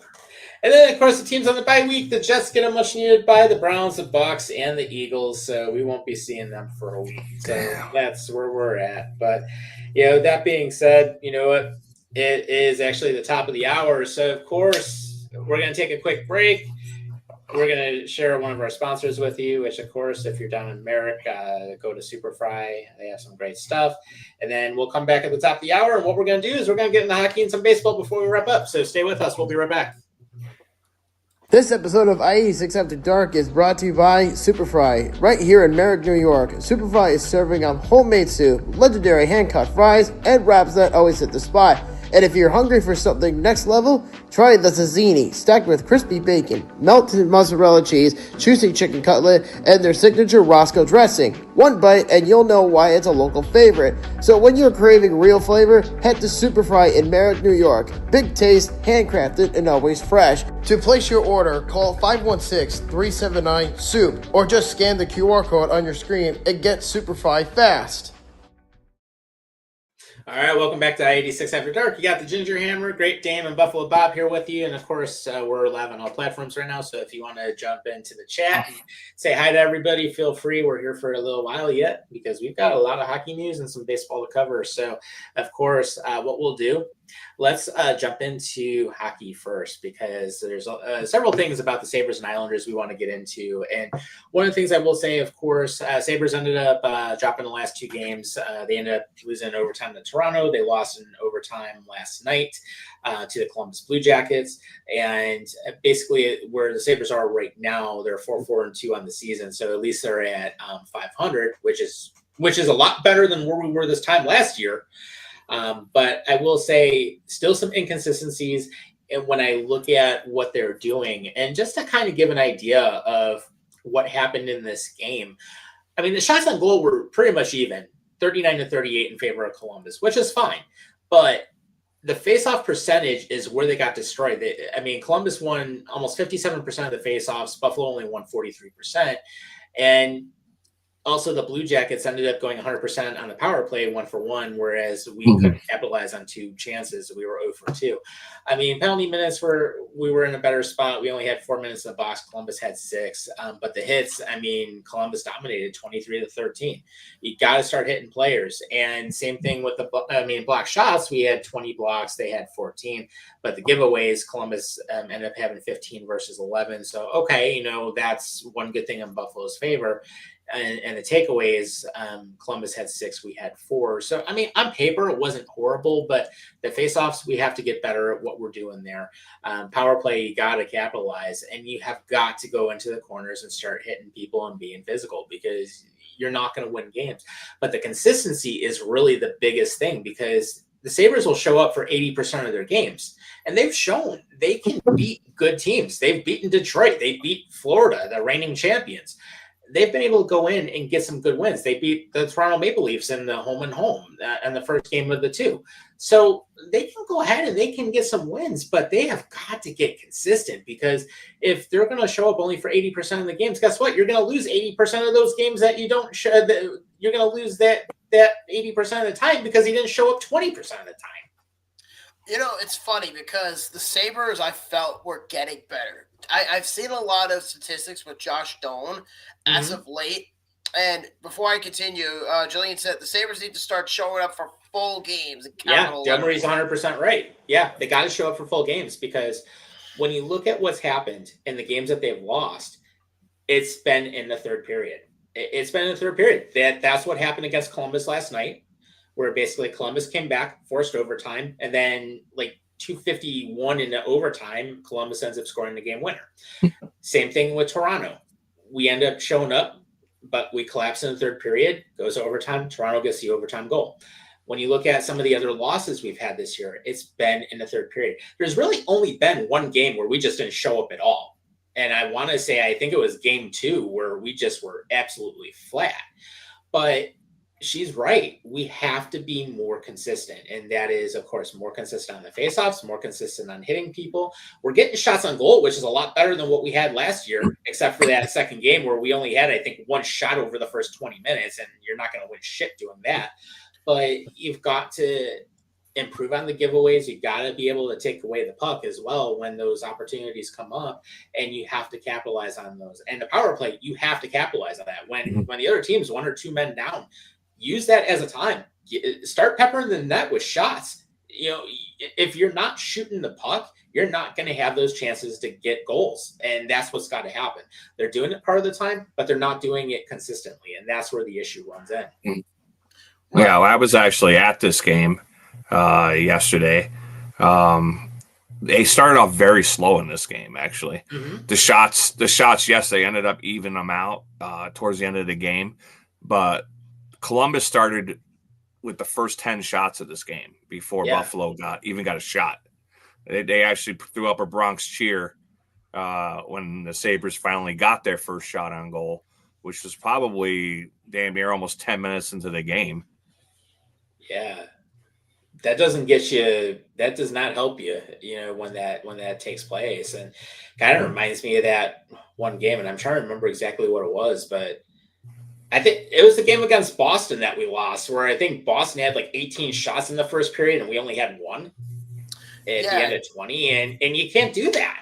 No, you can't. And I will say about the Sabres this year is I think Josh Doan is doing a hell of a lot better than people expected out of him. And I honestly think he's right now the best player on that team, aside from Dahlin and Thompson, the establishments. But Josh Doan, I almost said Shane Doan, but Josh Doan has been phenomenal for It's close. The Sabres. Yeah, and he got his third goal of the season in the second period last night, assisted by Tuck and Timmins. So, I mean, it's good to see him, being consistent and getting shots on net and actually scoring. And just to kind of give you an idea of how the scoring ended up breaking down. And Bob will have a laugh at this because we ended up because I remember when we did our draft special like 2 years ago, the person that was outside of the top 200, Yegor Chinnikov, ended up opening up for the Columbus Blue Jackets, the guy that nobody expected. So he ends up getting a backhand to open it up at 6:09 of the first. Josh Doan ends up coming in second period, 11:39, ties it up from Tuck and Timmins. Ryan McLeod ends up scoring from Byram and Tuck to make it 2-1. Then Zach Werenski on the power play ends up making it, tying it up at 2, and he got it from Marchenko and Monahan. Josh Dunn ends up getting a goal from Malenstein and Samuelson in the third period at 2:40 into the third. His first NHL goal. Yeah, good to see him get it. And surprisingly, Samuelson's actually somewhat healthy for right now. Knock on wood. And then Miles Wood ends up basically tying it at 3, and that was 13:55 in. And then, of course, Miles Wood gets the game winner at 2:53 in time. Well, I was going to address this comment, the one comment that was up here. Yeah. About Kyle Connor. I was going to say, Jay, we only talk about shitty hockey teams here. Unfortunately, Winnipeg Jets are just way too good for our teams. Yeah, they're in the top 10 actually in the league right now. Good to see them playing well also. So, but that Western Conference is really good this year so far. Yeah. Oh, and Jay left another present for Damien. He said, "I'm expecting the Great Dame to do a rant on why the Islanders lost to the Bruins." We're getting there. We're getting there. We're getting there. Make that two. We're getting there. Yep. And all good things come to those who wait. Yep. And Jolene said that Power needs to start throwing his big ass body around more. Shit. He's got the size. Use it. Be physical. That's one of the biggest complaints I've had about this team for years now, is that the Sabres are not physical enough. They're not dominating in the corners. They don't go into the dirty areas and make the plays. And they're even open ice are not doing anything. It's like, remember the day, like, and Bob, you'll remember this really well. Remember when Brian Campbell laid out RJ Umberger in the playoffs when he did that nasty open ice hit? I remember that game, actually. Funny enough, I was 13 years old. Do something like that. And I was wearing my sad Islander jersey. I was wearing my my orange one. And the next thing you know, I'm watching that game. It was Flyers Sabres in the first round, and Brian Campbell in overtime, knocked literally knocked RJ Umberger the fuck out. Yeah, RJ Umberger broken jaw from that hit, and I remember that well. And in his eyes, he was KO'd. He was out. Yeah. Well, I say the same thing about the Islanders. I feel like they don't throw the body around. I know the game has changed a lot, but I feel like the Islanders are very soft. And going to the game last night and watching the Sabres, I was like, holy shit, this team's even softer. They just don't seem to go into the corners. They don't check. They don't really hit. Yeah, and it's like you've got some big bodies. It's like use them. It's like use it to your advantage, because especially when you're looking at players that are like over 6 foot on this team, which we have some that are well over 6 foot. Use that to your advantage. I mean, use that strength and just start hitting people, lay people out. If you're gonna, if you're not gonna necessarily win games, go Philadelphia style, like the Broad Street Bullies back in the 70s. Just start beating the hell out of people and make a reputation for yourself. Don't let other teams walk all over you. And that's one of the things I think that the Sabres tend to do, is that they let the opposition just walk all over them. And you can't be doing that to win games. Actually, you let them walk all over you, you're going to lose games more than you win, by all means. So, it's just one of those things. And of course, Jay's got the emojis here. And then Lawrence he's actually laughing has at Damien because he's expecting Yeah. And then, pointing at you, Dave. Yeah. And then Lawrence also has a comment too, and he says they don't protect their goalie either. Well, yeah, we already know what's happened there before. Well, okay, so there's a trend because we're talking about broken goalies here. There's a trend down in Long Island because of the save percentage of goals against average stats this year for Ilya Sorokin. And people in Long Island have been starting to call him Ilya So Broken. So it's like he's like a broken toy. Because if you look at the game against the Boston Bruins, he was letting in 5 holes and he was letting in everything. The dude became Swiss cheese. And people thought last week, oh, yeah, just, fire, what's his name? Pierre Greco, the goaltending coach. Yeah. And then you bring in Salmov or whatever his name is from the KHL to help Sorokin out. Oh, do you speak Russian? Da, yes. Good, you're hired. 1 week later into the job, you fucking shit. Yeah. Well, that's like the biggest difference between the Sabres and the Islanders because the Sabres are getting excellent goaltending from Alex Lyon, with Ukko-Pekka Luukkonen out right now. And then the Islanders are getting just crap goaltending from Sorokin. He's got a 3.75 goals against and an .868 save percentage. Yeah, and this guy's got $8.5 million per.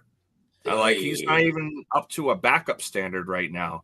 And he's only had 7 starts, and he's letting 3 or more goals in every single start this season. That's unacceptable. And the fact that Ilya Sorokin got paid a year ago to stay on the island for all these years because of Lou Lamorielle's McDumbass to say, oh, $10 million for you, sold. And then you do decent last year. Varlamov got hurt, so you don't even have that parachute or you don't have that soft landing spot. In that position, you have to rely on David Rittich of all people, which is sad enough because Rittich has actually been statistically better to start the season than Sorokin, and he's cheaper than Sorokin.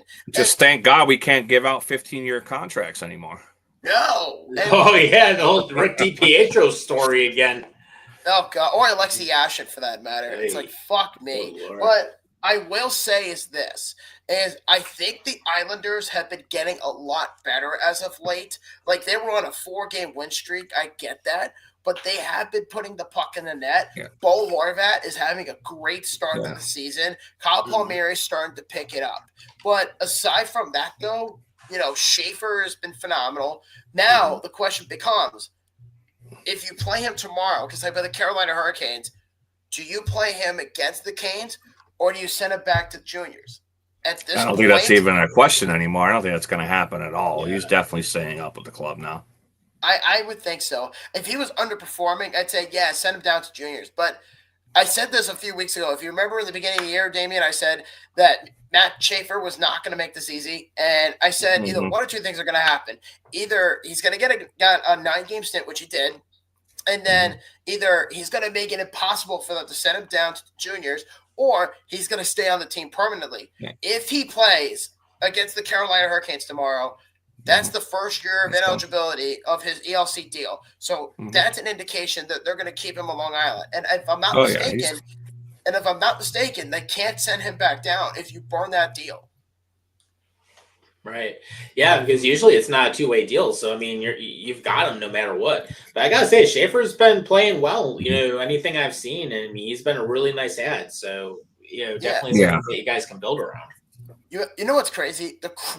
And I'm not even on drugs when I say this because I genuinely mean it, is Spit and Shitless or any big hockey podcast that you can think of have all said the same thing. They all said that Matthew Schaefer's rookie statistics is eerily similar to Cale Makar. And I read that and I'm like, holy shit.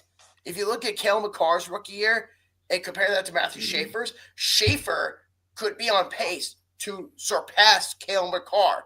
But fuck it, at that point. And I don't know, he's pointless in the last 3 games, though. But he has played well, even though he hasn't got a point in those 3 games.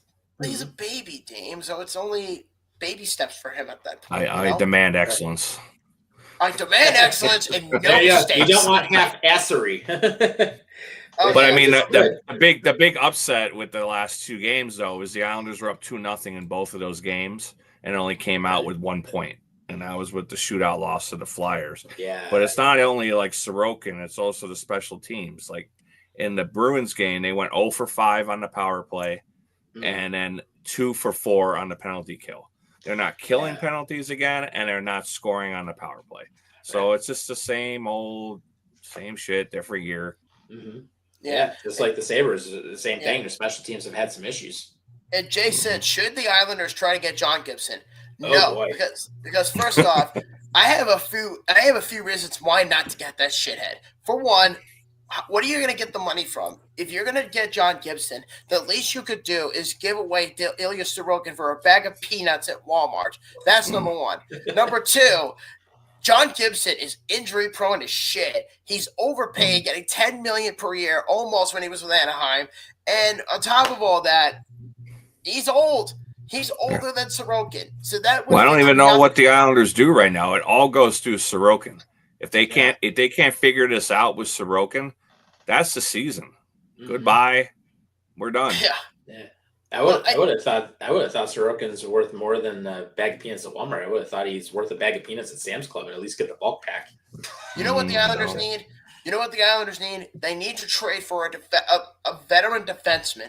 They should get at least either rid of Scott Mayfield or Adam Pelech because they're both piles of garbage. Trade one of them to a shitty, mediocre team for depth or whatever. Just dump salary. I don't give a fuck at this point.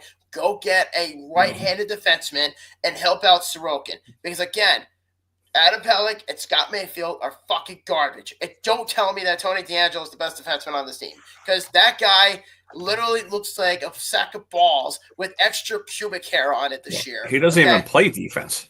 That's the point. That's the point. He's listed as a defenseman, but he plays on the wing, which makes no fucking sense. Yeah, it's crazy. And then all over Jay basically says he's old, but he's a veteran backup.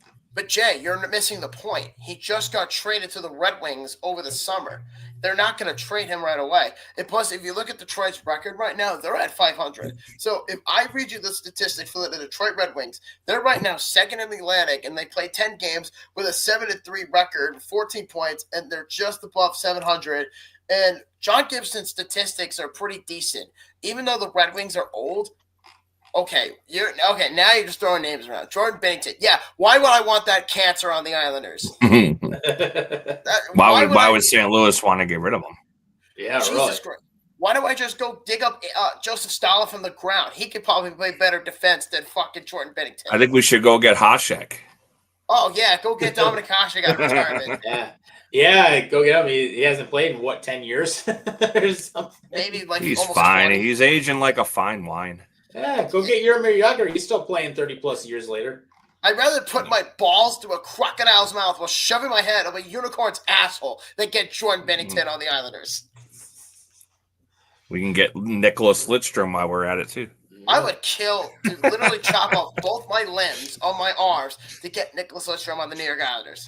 I would kill for that. Well, there is that one fan that said he would cut off his Johnson to get Mike Vrabel back in Tennessee, so we did have that. Oh yeah, that was a wild story. But the point is the Islanders have a lot of problems right now, and this set the team back years. For one, they have no legitimate scoring outside of Bo Horvat. Scott Mayfield and Adam Pelech are both hot garbage, and Ilya Sorokin is broken. He's fucking Swiss cheese. He's regurgitating back to when Henrik Lundqvist was a choke artist in the playoffs for the Rangers for all those years. And on top of all that, they have no scoring outside of what I said it before, outside of Bo Horvat. I don't think scoring is that much of an issue. I think it's more that they got to fix Sorokin. He just doesn't look like he could stop anything. And when he lets in a goal, then it just deflates the rest of the team. The big issue is Semyon Varlamov is not present. That's the big issue. I don't even know if he's going to be back this year. I don't think he's ever going to be back ever. Well, that could be a possibility too. He's hanging out in Brighton Beach.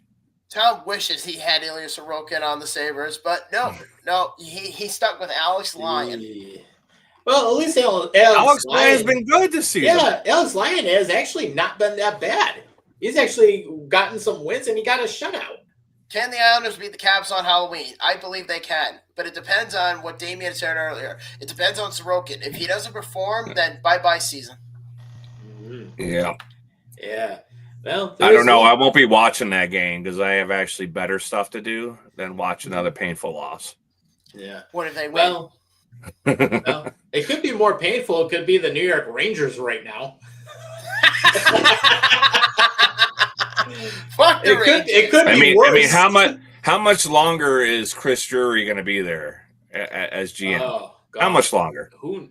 I don't know. They're a disaster, the Rangers. So Yeah. I mean, and you thought Elias Sorokin was bad? How about Igor Shesterkin? Igor is worse than Sorokin right now. Yeah, I know, but Jonathan Quick good. came in and got that 2-0 shutout against Vancouver Canucks. Yeah, and he's older than hell.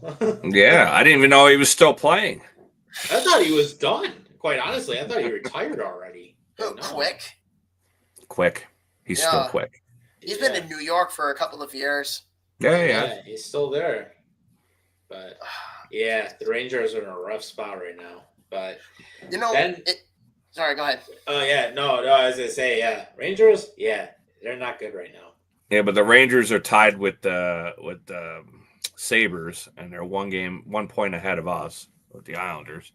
They played the most games out of any team now. Right, the I Rangers. was gonna say, 4-5-2 as of tonight. So they're going into tomorrow night's contest against the Edmonton Oilers. So. Well, I'm going to say this now. The Rangers are going to get smacked by Edmonton. And it's going to be absolutely painful to the point where you might as well just put Mike Sullivan inside the Braising Bowl, which is a torture device. Do you know what the Braising Bowl is, Damien? No. Tom, do you know what the Braising Bowl is? I think I have an idea what it is.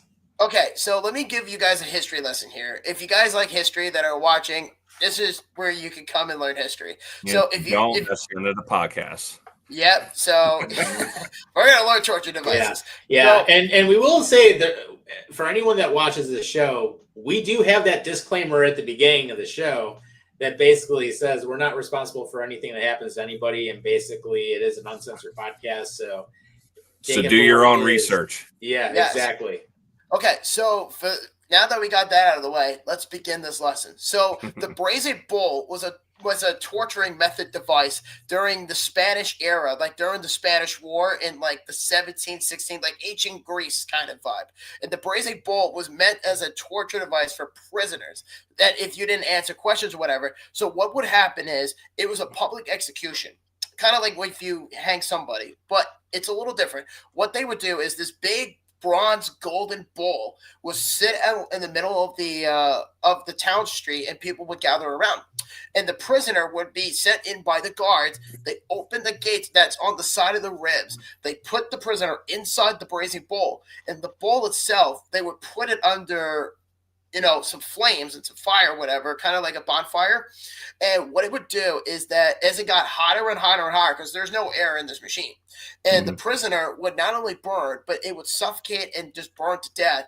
And when the person screams inside the bull, it would sound like the bellow of a bull. So the steams would come out of the nostrils, and it would come out from the backside of the area of the back legs as well, on both sides. And when that was done, that was the execution. Was the pretty much that was cremated at that point. Yeah, the person got roasted to death. Yep, that's why it's called the Braising Bull. So it's not practice anymore, but if you want to check it out, Braising Bull. There you go, and there's your I-86 history lesson. Which, of course, we can say if you decided to stay here for that, and you got sick to your stomach, just so you know, we did put that disclaimer before the beginning of this show and every episode that we do. So we cannot be held legally responsible for whatever happens to you guys. But yeah. So there you go. But that being said, though, the Utah Mammoth, holy crap, top 3 in the NHL right now, and they're off to a hot start out in Salt Lake. And good to see that team performing well. Hey, Arizona, if you actually had a good management group, you might have actually kept the Coyotes, but you didn't. So guess what? They went to Salt Lake City, and they're actually playing well. And they actually have a fan base that supports them. Yeah, I would not be surprised if they make the playoffs as a top 10 team in the league. Yeah. They're playing well right now. I mean, all phases of the game. I mean, Yeah. they're very impressive. Utah's playing a little too well, I think. They're a very good team. There's no question about the Utah Mammoth. And you know what? I'm happy for them. They're getting to be really good. So if you haven't checked on Utah, as of this recording, they played 11 games and they have an 8-3 record with 16 points, and they're averaging about what's the goal percentage here? I'm trying to find it. Goals against, they're giving up 30 goals for within the month span or whatever. So let's see. They ain't better than my Jets, according to Jay. Well, that's wrong because the Jets are 7-3 and Utah's 8-3. Yeah, I hate to break it to you, Jay, but you're in the bottom of the shithole right now. Let me put it this way. Yeah, Jets are in 7th and Utah's in 3rd. Out in the West. Yeah, Utah is 8-3 as of this recording, and then you have Colorado at 6-1-4. The Jets are 7-3, and then I thought we were only talking about shitty teams on this podcast. Aw, when you're a Jet, you're always a Jet. And then I get that, but they ain't better than Utah right now. Well, I agree with right that. now. Always subject to change. I wouldn't be surprised if they, at the trade deadline, add more than they adjust. By the way, is Ovechkin still sitting at $8.99? I think he is. I haven't heard of 900 yet. Oh, well, he's getting 900 against the Islanders. You book it in right now. Yeah, I mean, he got 800 against them. So, he actually got the. Yeah, you got the record against them. You got the record against you guys. And then eventually he'll get the, the 1,000th goal against us too. Yeah. Hopefully he can go like another couple seasons. I great player. I mean, I've always enjoyed watching him whenever I could. Oh yeah, I've always admired him more than Crosby. Yeah. Mm-hmm. Oh yeah, same here. And I've seen Crosby play in person a couple times now, and actually we'll be seeing him in Pittsburgh when we go down there. But it's one of those things. And actually, what I'll do is I'm gonna throw something else on. So I will be right back. And yes, I am gonna throw like a little more Halloween thing on. But tell us about Road to 32 Carolina Hurricanes edition coming up. Yes. That's going to be a good one. So, Damien, sit by the campfire, kiddo, because I got a story to tell you. I hate that place and that arena, but I'm glad you had a good time. Yes. So, my experience at the Lenovo Center in Raleigh, North Carolina was interesting because, for one, I will tell you, the Lenovo Center is like a college basketball arena. That's what I told you. Yeah. Well, I wanted to see it for myself. Thank you very much. And it's got a lot of Buffalo stuff down there, too. They got Bully Hill Vineyards down there on the concourse, and that's a local winery from here. It's weird. I forget what it's called. It was like Buffalo Butcher or something like that. It's a restaurant in the stadium, and I actually got to try the personal pizza, and it was delicious. So I'll put it that way. But, yeah, no, I will say my biggest complaint about the Lenovo Center is the seats. The seats are so small that the seats were so narrow to the point where my ass couldn't even fit in the fucking seat. I had to legit, me and my friend Steve, who I went to the game with, we were sitting next to each other, 11 and 12. I had to separate myself. You better get that jersey off, by the way. Get that fucking jersey off. What the fuck are you wearing? I saw it out of the periphery. I was like, the Pittsburgh 3rd jersey. God, I have that from my time down there. Hey, and actually, I got it for free, so I didn't give a shit. Fair enough. My old job paid for it. That's now, are you paying $100 it was? Are you bringing it for Road to 32 Pittsburgh Penguins edition? I actually will bring it down there. You know what? I'm gonna top that because I don't have it with me currently, but I have a Pittsburgh Penguins Vegas gold jersey from the 05-06 era from Crosby's, season debut. Yeah. So you guys are going as a bunch of Crosby fanboys now? No, I didn't cheer at the Canes game, but I'm not going to cheer at the Pens game. I go there as a hockey fan, but aside the point, I am surprised how loud that place is, though. It's pretty loud. It's funny. I actually read an article from NHL.com not that long ago, and it was said that the Lenovo Center had the best rating of any stadium that had the loudest fans in the league. And I saw that, and I'm like, I don't know about that. Maybe during the playoffs, but in the regular season, they're almost like dead to rights at that point. But I will say, from the Novo Center's perspective, the seats are so bad. Like, it's like narrow, like my ass couldn't even fit. So I had to sit there or move a couple spots down, and I'm like, I feel better. And the other problem I have is, when you go to a stadium or an arena, this like the cup holders are on the bottom, and you be like, pick it up and all that shit. Yeah, in this stadium, they don't have that. It's next to you on the chair, like if you were in your car. And if you knock it over on accident, you're fucked because it's all over the place and it's just a mess. So I had to drink that motherfucker pretty extensively. And that was it from that perspective. But I will tell you right now, the Carolina Hurricanes had a mess up choke job against the Vegas Golden Knights. And Good. Yeah, they did. Yeah, I'm cool with that. Yeah, so they were tied at 3 apiece with 10 minutes to go in the third, and some certain character from Massachusetts came into Raleigh and just slaughtered the lamb. His name was Jack Eichel, and he is in Raleigh, and he scored the 2 game-winning goals for the Golden Knights in that game and beat the Hurricanes 6-3. Yep, and Eichel's getting paid, of course, so we know how that's going. Yep, and you thought that I was going to come back from this without goodies. Is that Blake Lizotte? No, it was not Blake Lizotte. I apologize. But anyways, so I have some goodies. So I have a pretty big pin collection. I don't know if y'all can see it too well, but I have baseball and hockey on this little board. And if you can see right there, I have the Carolina Hurricanes pin. So these are all the teams: Islanders, Rangers, Devils, Sabres, Maple Leafs, Bruins, Panthers, Kraken. Tom and I were at this one. Yep. Canucks. Tom and I were also there for. And then the Hurricanes. So I've seen 10 NHL teams in my personal life. And then 11 right here is going to be the Pittsburgh Penguins, right next to the Hurricanes in the end of December. Yeah. Kind of crazy how it's a year ago since we were in the Climate Pledge Arena for the Seattle Kraken game. And then, of course, we were in the Rogers Arena just 2 nights later. Yep. And then right here, I have a limited edition diamond, as they call it, a diamond puck of the Carolina Hurricanes. I paid $40 for this puck. 40. Just for you got ripped off. Yeah. It is a ripoff. Yeah, I bought it on eBay for less. Probably, but whatever. I got it at the game, so that's all that matters to me. And then I have 2 more items. I have this really cool beer cup. As you can see, as the Lenovo Center. Yep. There's the Carolina Hurricanes flag on there. But my favorite item is the biggest fucking item that you could possibly find at anything. Remember, Tom, when I did the Seattle Mariners, wrote the 32 episode, I found that Triton Cup? Oh, yeah. I found something that's even bigger, and this thing is a goddamn beast. Check this out. This is a beer cup. Carolina Hurricanes. Holy shit. Yeah, you could literally take this and drink it. Funnel that thing. Yeah. The Sabres are doing that now next month. You can get a promotional saber sword, and you could drink out of it.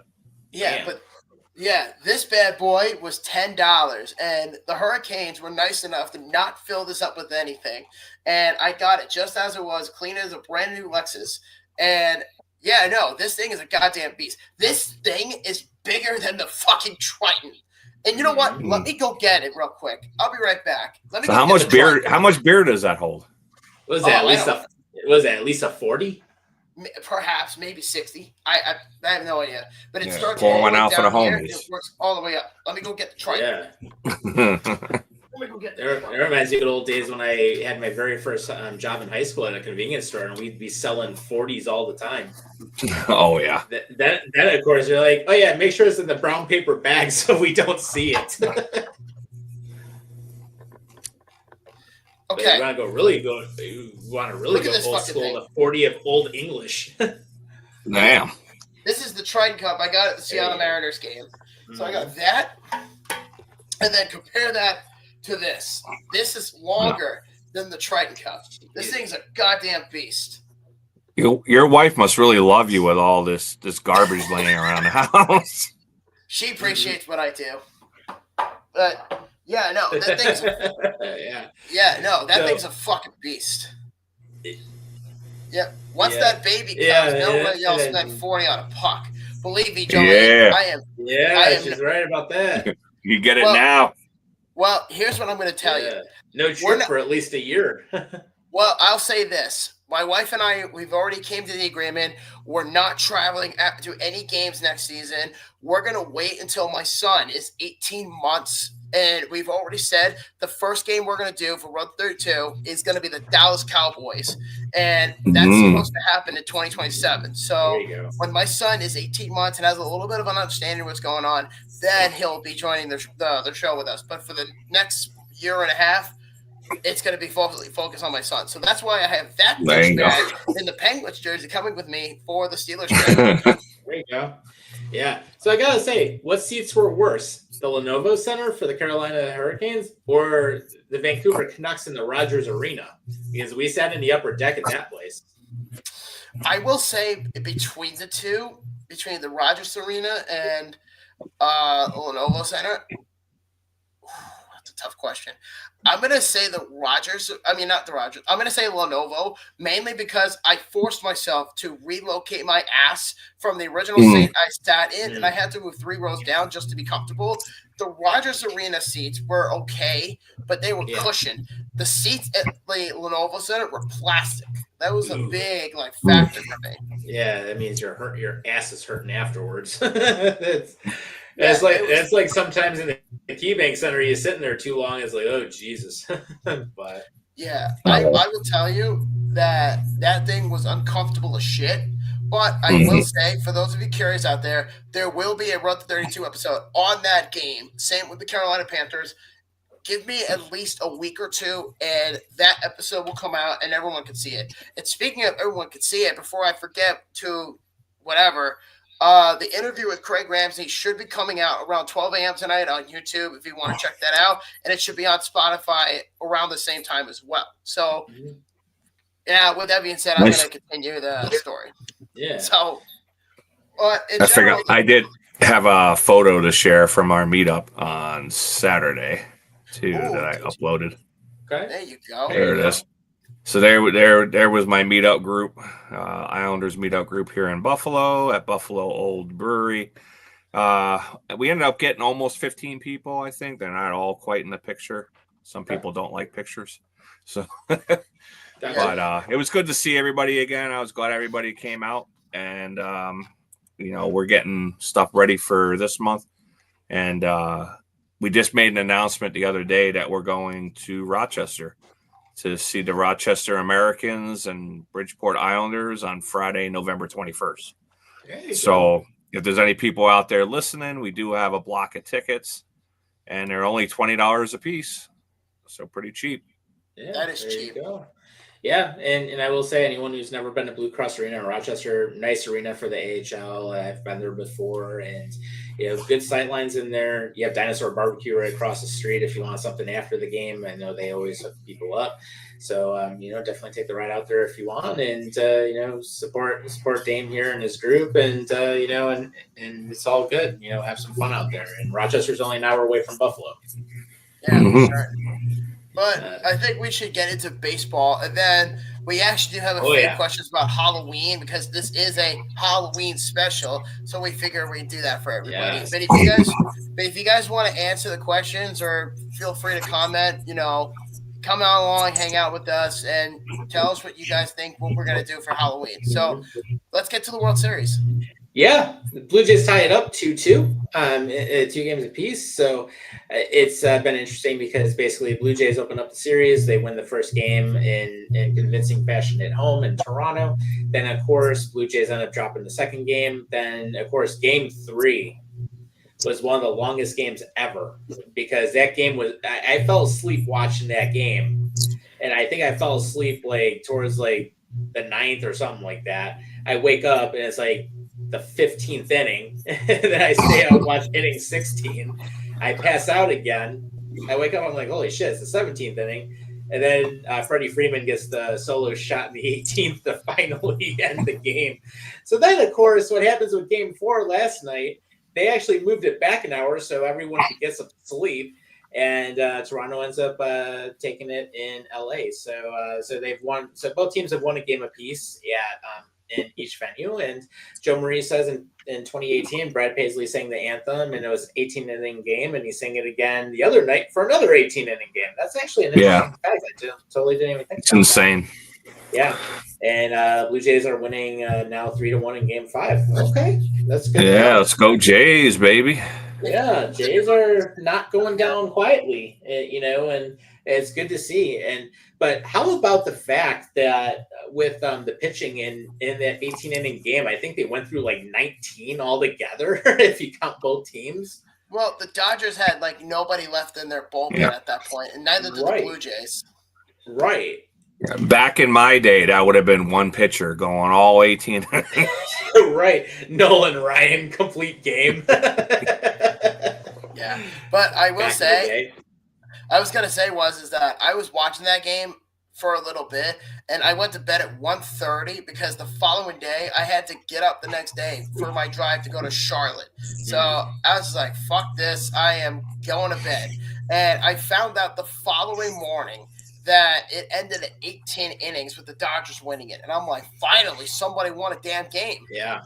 Mm-hmm. Yeah, I think it was like a little after 3 a.m. that they finally got the solo shot, but holy crap. Shit. Yeah, and it was neck and neck throughout the first 9 innings, but then it just turned into a pitcher's duel for the last 9. Yeah, basically. And Jay said you have to come out hitting at every pitch to make the Dodgers work. That's kind of what the Jays ended up doing in that situation. Because the Dodgers used all their pitchers in Game 3 at that point, they basically just couldn't use any of their pitchers at that point. And I think that Game 3, and this is just a hot take, Game 3 sealed the Dodgers' fate. And I'll tell you why.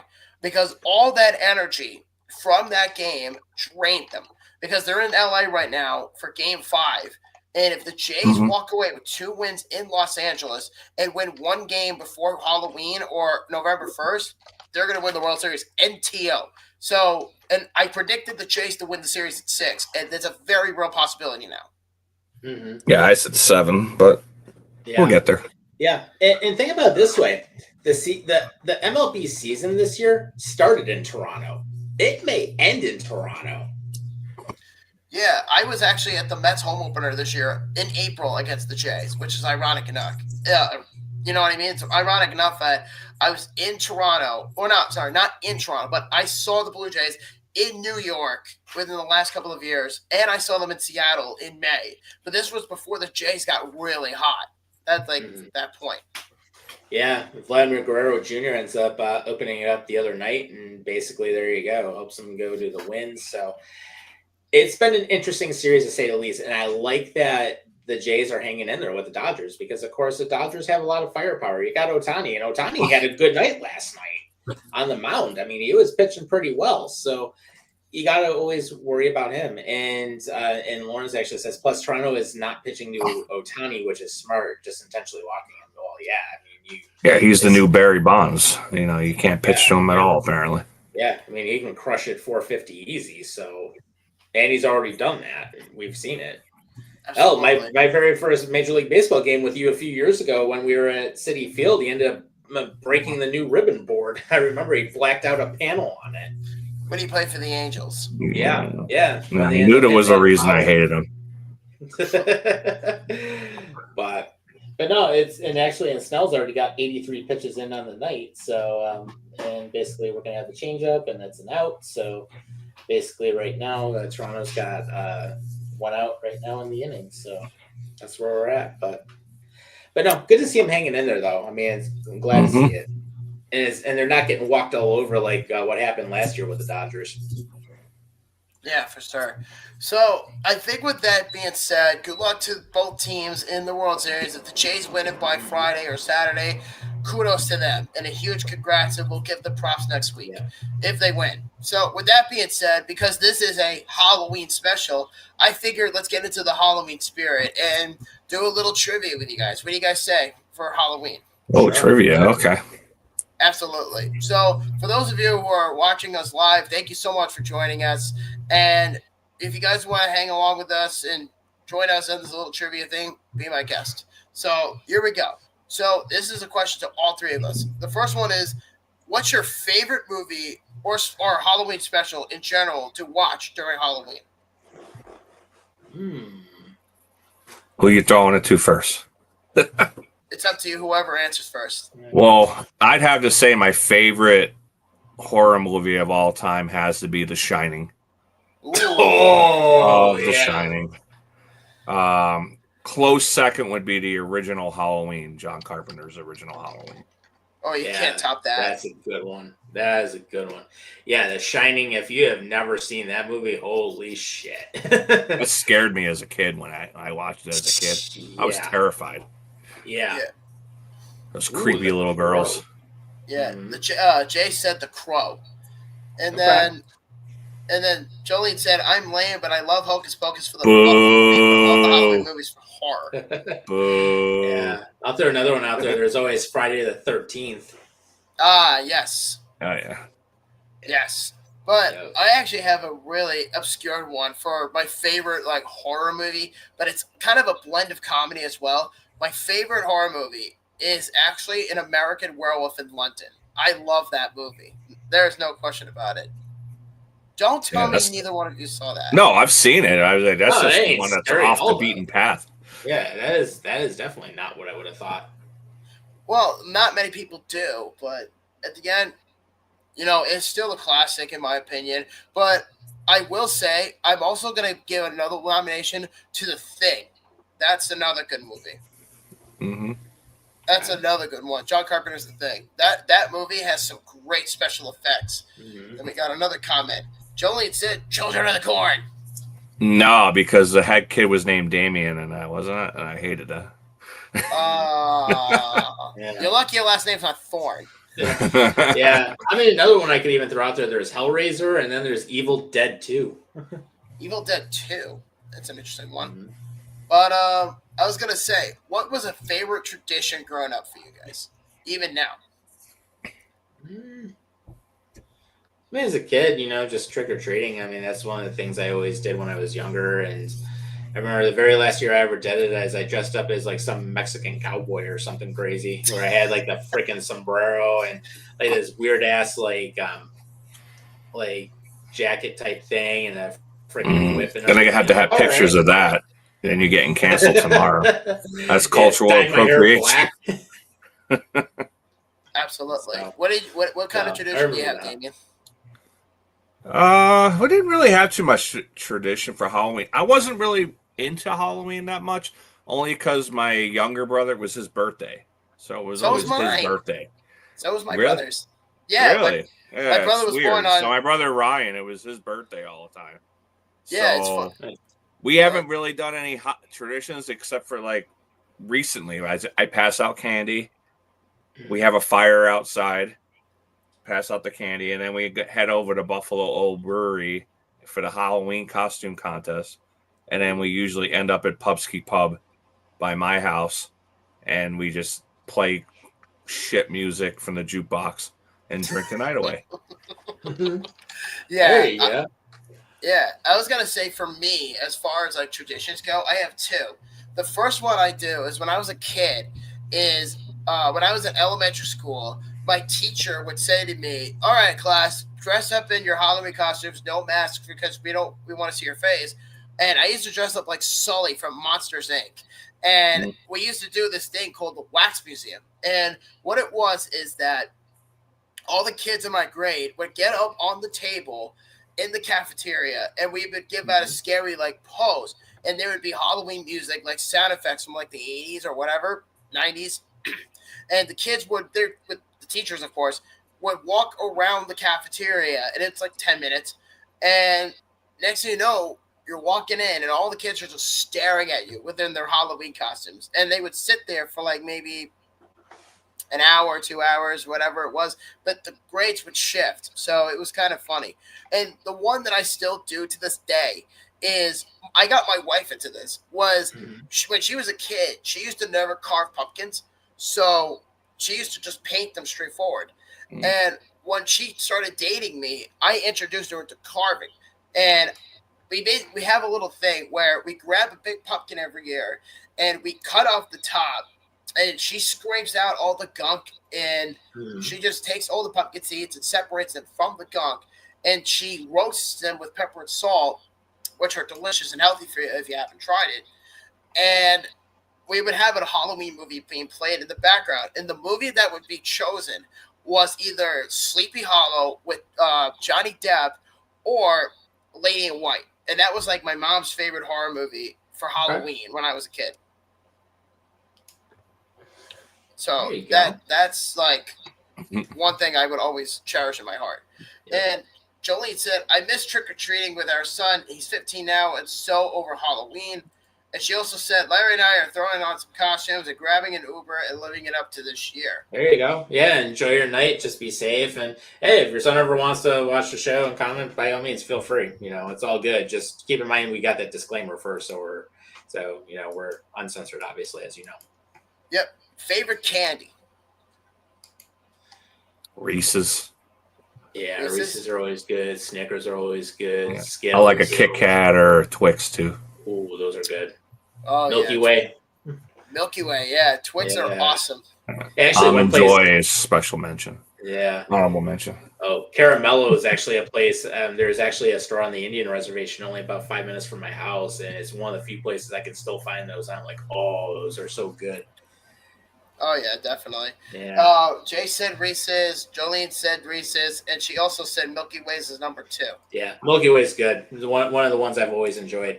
But if you can find Milky Way dark sometimes, and Dollar General has those in certain cases, that's always a good one. Yep, and always love a good Tootsie Roll, of course. Nothing wrong with that. Yeah, I bet you do. Well, for me, I was going to say Twix is really good. I will say, other than Twix, I love Skittles. Skittles are a really good one, too. Yeah. It actually reminds me, now I'm in the apartment here instead of my old house. There are actually some kids that live upstairs, so I might actually have to go buy a bag or two at Sam's or Walmart or something. Get it before tomorrow, or get it before Friday, actually. Yeah, Larry said candy corn, so there's that. Yeah, haven't had that in a while, but yeah, definitely had that as a kid. Not my favorite, but it's kind of plastic, but it works. Yeah, definitely. It does work. Absolutely. Hey, there's trying to think. Three Musketeers. There's always that. Snickers. Jolly Ranchers. Yeah. How about worse stuff you got for Halloween? What about Tootsie Rolls? Like pennies. Mary Janes. Mary Janes are disgusting. Oh. Yeah, no. Black licorice, like black Twizzlers. Oh, yeah, I don't like black licorice either. Yeah, that Werther's original. Oh. Yeah. Oh, I love those now, but I'm getting towards that age now. We get older, man. We love those Werther's originals. Yeah, I'm like, what the hell am I eating here with some of this stuff? But yeah, that was definitely not one of my favorites. You know what's another piece of candy I despise? I hate Almond Joy. I fucking hate coconut. I like Almond Joy, though. I'm okay with it now. As a kid, I didn't like it. Oh, I'm okay with it now, though. Yeah. And actually, and Jo Marie has a couple more comments. She said that she had a neighbor when B was young, and they gave the kids melting popsicles. Ooh, okay, interesting. I mean, melting popsicles in Buffalo, that's a thing? How did that happen? Late October? I was going to say, I remember when we used to get snow on Halloween. I know, usually it's freezing. Except for last year, it was like 70. But right, and maybe a couple of years before that. Yeah, and Larry said candy apples. Okay. So there's that. Yeah, those are just messy and a pain in the ass. Yeah, and then trying to bite into them, it's like if you get one that's like really hard candy, holy Christ. Yeah. Actually, I got to go to the dentist tomorrow and get my cleaning. That sucks, dude. Yeah. But that's fine. I'll be in and out in 45 minutes. I just got to drive almost an hour to get there with where I live now. Certainly. And the last question before we wrap up tonight's show is favorite Halloween costume?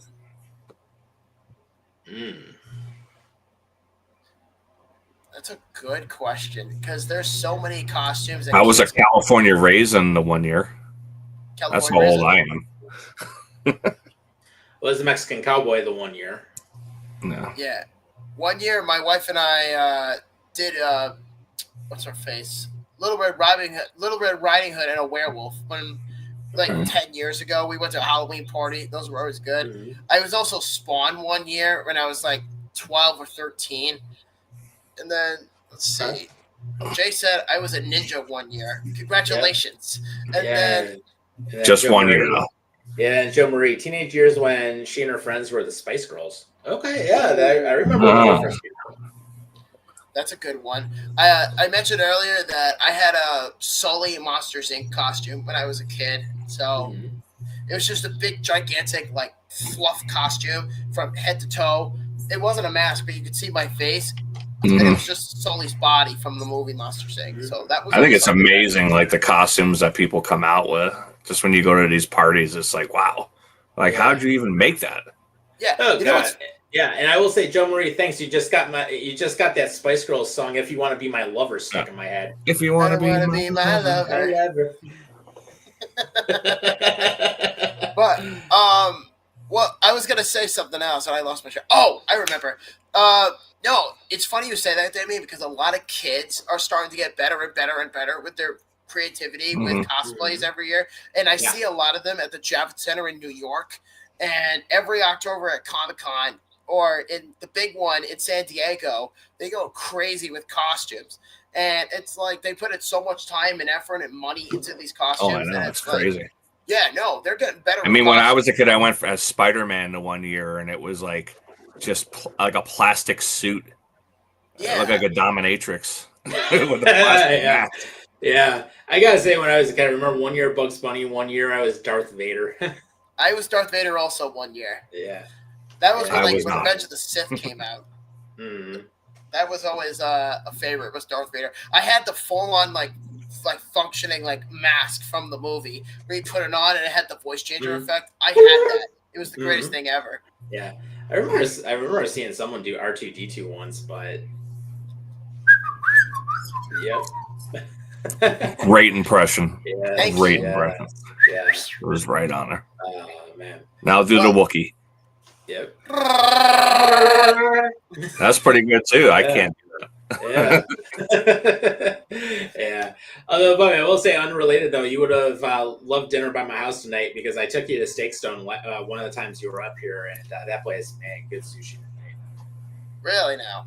Yeah. Well, I have Steakstone Sushi 5 minutes up the street from me. That's the beautiful thing about living in Niagara Falls. Before, I lived in Lockport, so everything's a lot closer now. Just 5 to 10 minutes down the street.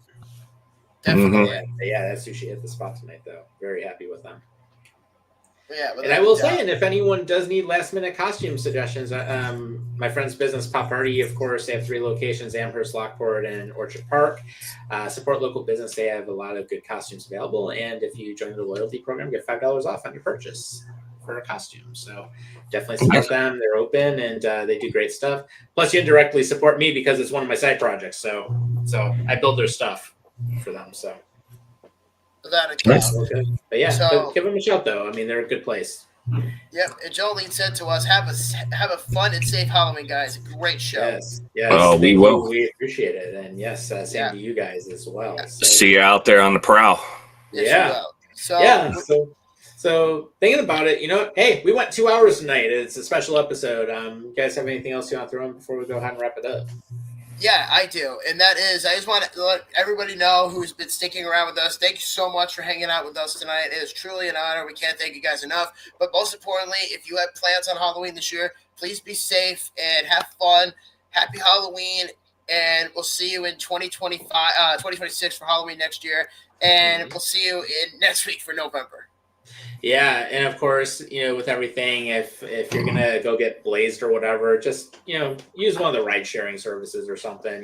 Don't do anything stupid. We want to see you guys here, obviously. So of course, be safe.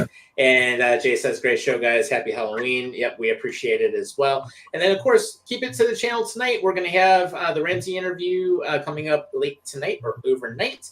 Tomorrow night, we've got our friends from Nickel City Crew coming on. They're going to break down the Bills game a little bit further. So around 5-6 p.m. tomorrow night, feel free to tune in. Rob Cribbin, DT, the guys are going to be on, and they'll do some great stuff, and they'll talk about next week's matchup as well. And then, of course, I won't be seeing you guys for a little bit because I'm going to be working on some side projects. So, of course, you guys will have the rest of the crew except for me for the next few weeks. But I just want to say we always appreciate you guys tuning in. So, of course, until I see you again, I'll see you again whenever I'm back. But in the meantime, take care of yourselves and each other, and we'll see you next week. Happy See you Halloween. later. Turn those clocks back. Exactly. Yeah, Happy sleeping Halloween. in is a good thing. Absolutely. See you guys. All right. Happy Halloween, everybody.